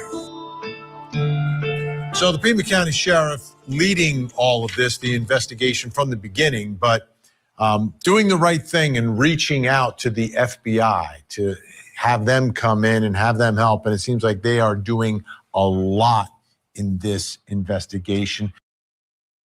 Am I right, though? He seems stoned, like literally. Let's bring back in Court TV field reporter Cody Thomas and ask him about what is the FBI saying? Well, Vinny, they say they're searching, and clearly it's becoming this vast, extensive search because it's that search that led to them finding a glove resembling the glove worn by the potential suspect that we've seen in that black and white doorbell camera footage. But Vinny, of course, in the days since Nancy went missing, we've seen footage of this search in different places, including here on Nancy's property, where they are searching the septic system on the property, which is very interesting. You see them digging down in that manhole. It's unclear what they were exactly looking for or why they were looking there. But Vinny, that feels very specific to be searching a property's septic and sewage system. And then, Vinny, on February 10th, we see here, over a week after Nancy's disappearance, as with any investigation, we see the FBI personnel knocking on doors, looking through the brush in the surrounding area. And they also had a chopper in the air. And Vinny, on the same day, a photographer caught a picture or caught an image of this FBI agent right here in a culvert, which is one of those, concrete structures you see under roads or railways and driveways that allows water to run underneath them. Again, don't know exactly what they're looking for in that culvert, why they were there. Again, seems very. Personally, I think they were probably looking for Nancy down there. Hey, Kat. Specific. Now, Vinny, here's also what the FBI said about the search in a statement. They said, this morning, numerous FBI agents are conducting an extensive search along multiple roadways in the Catalina foothills area related to the Nancy Guthrie investigation. We are asking the media and motorists to follow all traffic laws and to remain especially cautious when passing law enforcement personnel near the roadways. We appreciate the assistance and support we have received from the Tucson community. The FBI continues to offer a $50,000 reward for information leading to the recovery of Nancy Guthrie. And then, of course, Vinny, they gave the tip line. And Vinny, you know as well as I know, I was out there in the Tucson area in Nancy Guthrie's neighborhood. And again, it's not your typical subdivision. It's pretty vast. It's pretty expansive. You know, the houses sit on their own acreage. It's also kind of in the middle of the desert. It's what they call a dark sky community. There's no street lights on the roads by the houses. So, you know, their search has to be a little expansive here. So there's no streetlights, the $1 million homes, and you're going to tell me that there's not any video footage of a car driving down the road at 2:30 in the morning? Nobody has cameras pointing at the street, only in their driveway, in an area that's affluent with no streetlights? I have a hard time believing that. That just doesn't make sense to me. Here, Benny, a little intense to search to cover that whole Catalina Foothills area out there in Tucson. All right, Cody's going to stick around. Thank you, Cody. And that brings us to the next question in our investigation. It's about what's the goal here? What's the goal? Is the FBI searching for evidence or a body? Evidence or a body? Joining me now to talk about all this, host of the podcast, Hidden Killers with Tony Bruschi. Tony Bruschi is here, and retired FBI Special Agent and Professor Kenneth Gray. Great to have you both here. Something else I've seen video from out there, I've seen them at the sister's house taking stuff out of the mailbox, like the mail, taking the mail out of the mailbox. So what are your thoughts here, Kenneth Gray? I'll start with you. What do you think the FBI is doing here? Are they searching for evidence here? Or are they searching for a body? Because, again, the allegation is that this was some sort of an abduction, potentially, ransom, potentially, but we just don't know. Yeah, that's true, Vinny. Thanks for having me. I think that the Bureau has sufficient amount of manpower there right now that they've devoted to this case that they can do both. They are searching for both evidence and they're also searching for Nancy. Alive or dead, they're searching for Nancy. And so evidence may lead to Nancy, and also the search for that evidence may lead to a possible prosecution if they find the person responsible for her abduction. Tony, the game changer was that video. You've got an image of a suspect, someone who obviously is up to no good in the middle of the night in front of Nancy's home. And then after that, the intensity is turned up in the search here. What are your thoughts tonight? Yeah. I think you really have to watch what they're doing right now and not necessarily what they're saying. We're at day 11. The FBI has agents searching culverts, drainage washes, roadside brush, pull-offs between Nancy's home and the major routes out of Tucson. That's not how you look for a living hostage. And I still am holding out hope, and I know everyone is, and then we still need to do that. But what we're looking at here is probably a little combination of both going on, quite honestly.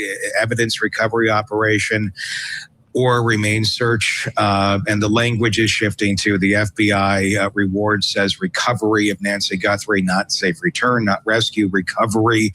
The FBI doesn't usually do accidental phrasing. There's no continued communication between the family and the kidnappers. Ransom deadlines obviously have passed. The man they detained last night was released without charges. The warrant was executed. Doors were broken down. Vehicles were searched, and they came away with nothing. 18,000 tips and still no suspect and no Nancy. But the credit is where credit is due here. The hostage rescue team being deployed is good. Last night, disciplined law enforcement. You want to prepare for every variable, including the one where maybe you find her alive, and God, I hope we do.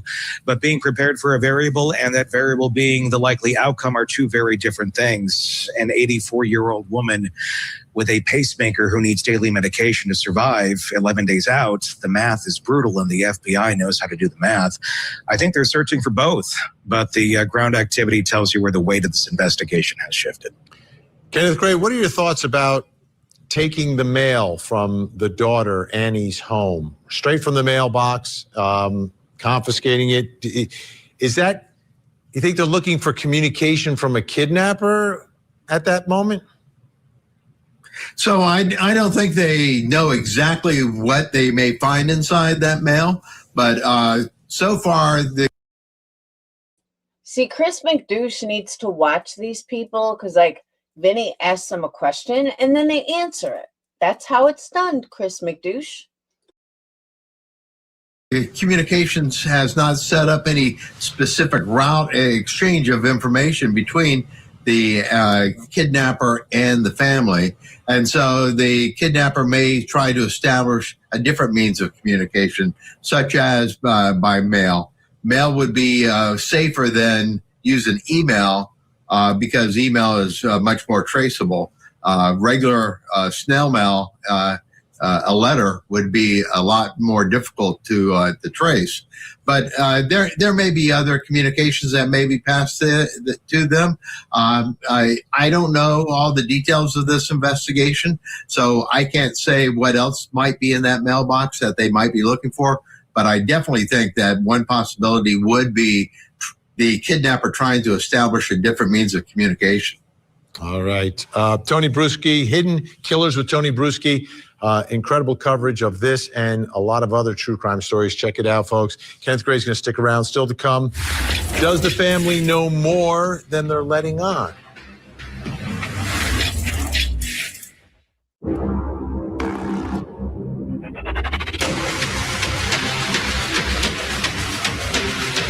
Old woman, bloodstains outside the house, and mysterious ransom notes. Here's the story. In the quiet Catalina foothills community outside of Tucson, the disappearance of Nancy Guthrie, specific details of quite some time. Savannah Guthrie, when she was in high school, her dad passed away and her mom was there. Her mom was the rock of that family for so many years. Let's bring in Court TV field reporter Cody Thomas. Cody, how many times have we heard from the family now? Well, Vinny, the Guthrie family, Savannah and her siblings have posted video messages to social media 4 times. Now, early on in those early videos, the first and second videos, we heard them address their mother pleading for her to come home and also addressing the possible kidnapper or kidnappers. Take a listen to this. On behalf of our family, we want to thank all of you for the prayers for our beloved mom, Nancy. We feel them, and we continue to believe that she feels them too. Our mom is a kind, faithful, loyal, fiercely loving woman of goodness and light. She's funny, spunky, and clever. She has grandchildren that adore her and crowd around her and cover her with kisses. The light is missing from our lives. Nancy is our mother. We are her children. She is our beacon. She holds fast to joy in all of life's circumstances. She is 84 years old. Her health, her heart is fragile. She lives in constant pain. She is without any medicine. She needs it to survive. She needs it not to suffer. We too have heard the reports about a ransom letter in the media. As a family, we are doing everything that we can. We are ready to talk. However, we live in a world where voices and images are easily manipulated. We need to know, without a doubt, that she is alive and that you have her. We want to hear from you, and we are ready to listen. Please reach out to us. This is Cameron Guthrie. I'm speaking for the Guthrie family. Whoever is out there holding our mother, we want to hear from you. We haven't heard anything directly. We need you to reach out, and we need a way to communicate with you so we can move forward. But first, we have to know that you have our mom. We want to talk to you, and we are waiting for contact. Now, Vinny, in the next video, Savannah came out and more directly stated that her and her siblings are willing to pay this alleged ransom. Take a listen to this. We received your message and we understand. We beg you now to return our mother to us so that we can celebrate with her. This is the only way we will have peace. This is very valuable to us, and we will pay. And most recently, Vinny, Savannah posted to her Instagram this video where she mentions the family going into an hour of desperation. Take a listen. Hi there, everybody. I wanted to come on and just share a few thoughts as we enter into another week of this nightmare. I just want to say, first of all, thank you so much for all of the prayers and the love that we have felt, my sister and brother and I, and that our mom has felt. Because we believe that somehow, some way, she is feeling these prayers and that God is lifting her even in this moment and in this darkest place. We believe our mom is still out there. We need your help. Law enforcement is working tirelessly around the clock, trying to bring her home, trying to find her. She was taken and we don't know where. And we need your help. So I'm coming on just to ask you, not just for your prayers, but no matter where you are, even if you're far from Tucson, if you see anything, if you hear anything, if there's anything at all that seems strange to you, that you report to law enforcement. We are at an hour of desperation, and we need your help. And Vinny, you know, the thing is, even with these 4 videos, we've heard so many different things about ransom notes. We've seen the family here address the possible kidnapper or kidnappers. The ransom note deadline that was demanding those millions of Bitcoin has passed. But among all of that, still no sign of Nancy Guthrie. It's really unreal. And watching those consecutively, you get a much better feeling for the way the family is reacting in those moments. Cody, thanks so much. It brings us to the next. I'm telling you guys, he's smoking. Question in our investigation, and I think this is another one that is important, especially because you never know what the communication is between the family and law enforcement. Does the family know more than they're letting on? Do they have more information that is the basis for these statements, things that have not been made public, that they have not shared with the public? Still with me, retired police officer Dr. Mike McCutcheon, and joining me, host of Surviving the Survivor podcast, Joel Waldman is here. Joel, I'll start with you. Your thoughts about the family, like from watching the videos that Savannah and her siblings have done, are you reading between the lines that they may know something that's not public? And is the basis for what they're saying and how they're saying it? Yeah, thanks for having me, Vinny. And I just want to say, you know, I met my wife. We were both reporters at KGUN 9 in Tucson, and I know this community intimately. I know a lot of people there, people on the ground, and it has absolutely gripped them, and they are devastated. I mean, I've never seen a story like this, I don't think, in my entire 30-year career. With that said, you know, there's going to be tons of scrutiny on the family, and there have been these return trips by both the FBI and Pima County Sheriff's deputies, specifically to Annie Guthrie's house. But keep in mind, Savannah lives in New York. Cameron, as I understand it, the brother, lives in Vermont, so they're not going to their house. And I think it's really important because it's come up on Surviving the Survivor, my show. You know, people tend to point the finger. Amber, don't you watch that? Or Sly, one of you guys watch that?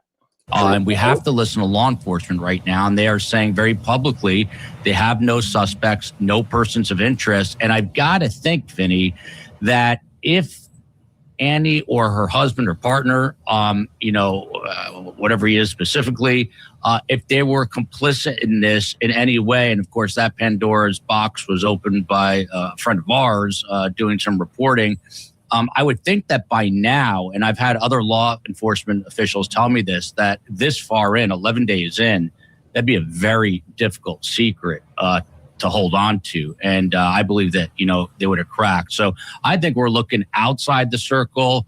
Nothing would surprise me. The one thing I learned from doing true crime and speaking to amazing, brilliant investigators is you've got to keep all options on the table and can't rule people out until you can rule them out, Vinny. Dr. Mike McCutcheon, let me ask you, do you think that law enforcement is sharing more with the family, or the family has any more information, or that the family knows things here more so than they're letting on based upon what we're hearing from them? Well, I think there's two things to look at. When we say the family, there's individuals within that family. So there may actually be different communication with law enforcement with different members of the family. Now, I don't know that that's the case, but if they did have a suspect or they had a suspicion that one of the family members were involved, maybe they shared different information. Now, again, that's all speculation.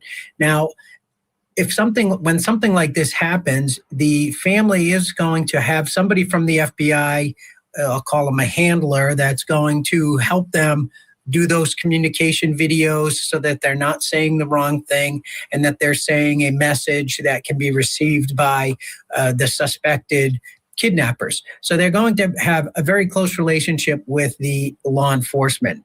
Now, whether they're holding something or not, you have to look at if it is intentional or they just don't know.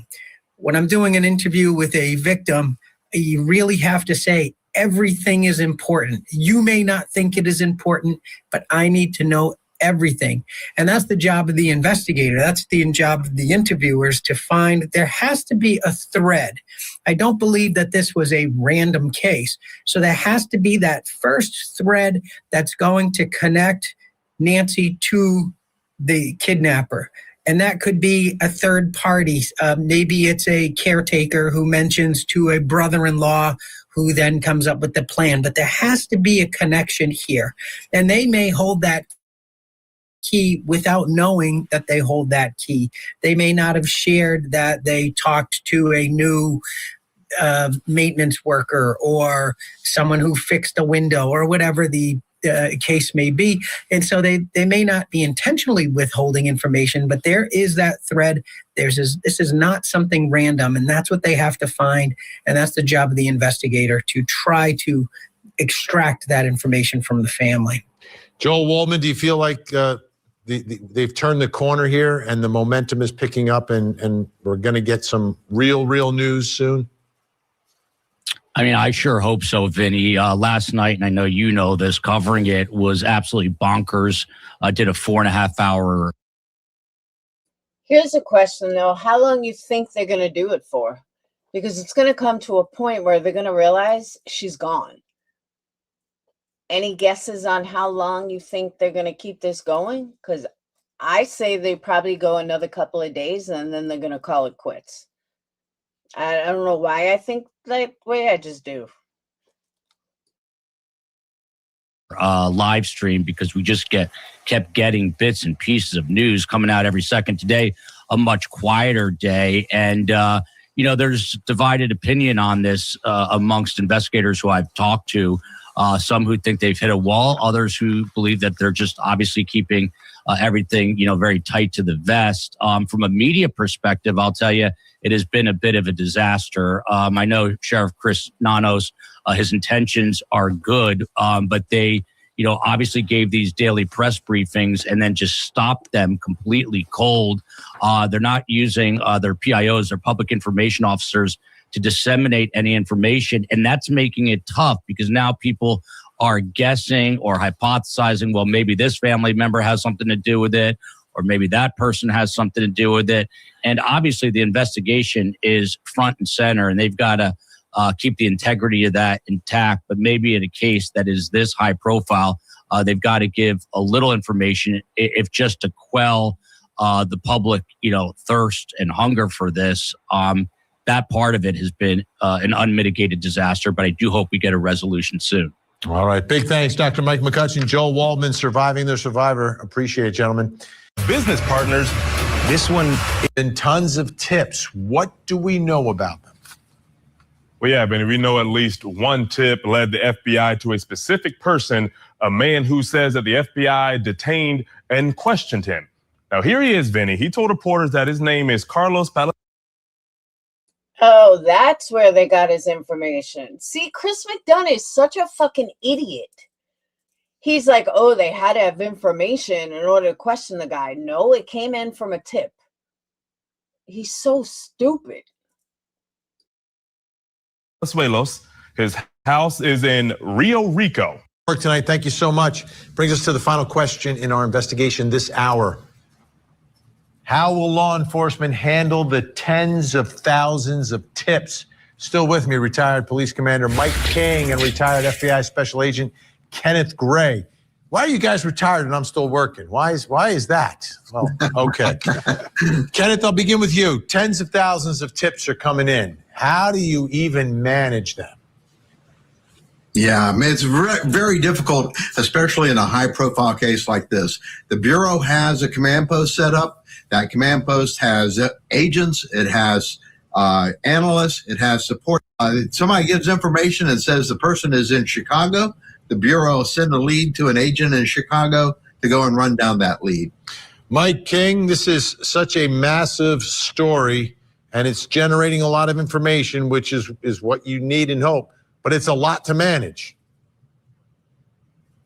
You're not kidding, and I really appreciated that baseline, because what I've learned before retirement, Vinny, was as we work those major kinds of crimes, one of the things we tried to do is also look at it geographically and look at the social media that's coming in from a geographic perspective, the tips where they're coming in from, and be able to kind of coalesce all that and grade it and decide what really should be prioritized so that the agents, with probably pretty limited bandwidth right now, can take the most important things.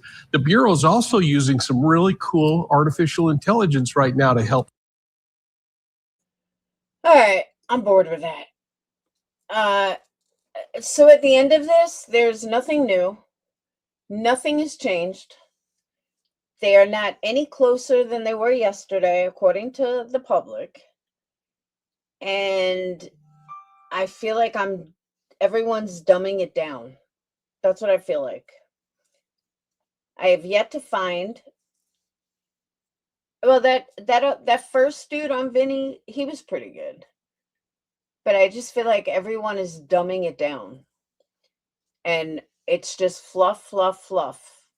I don't like fluff. I get very bored with fluff.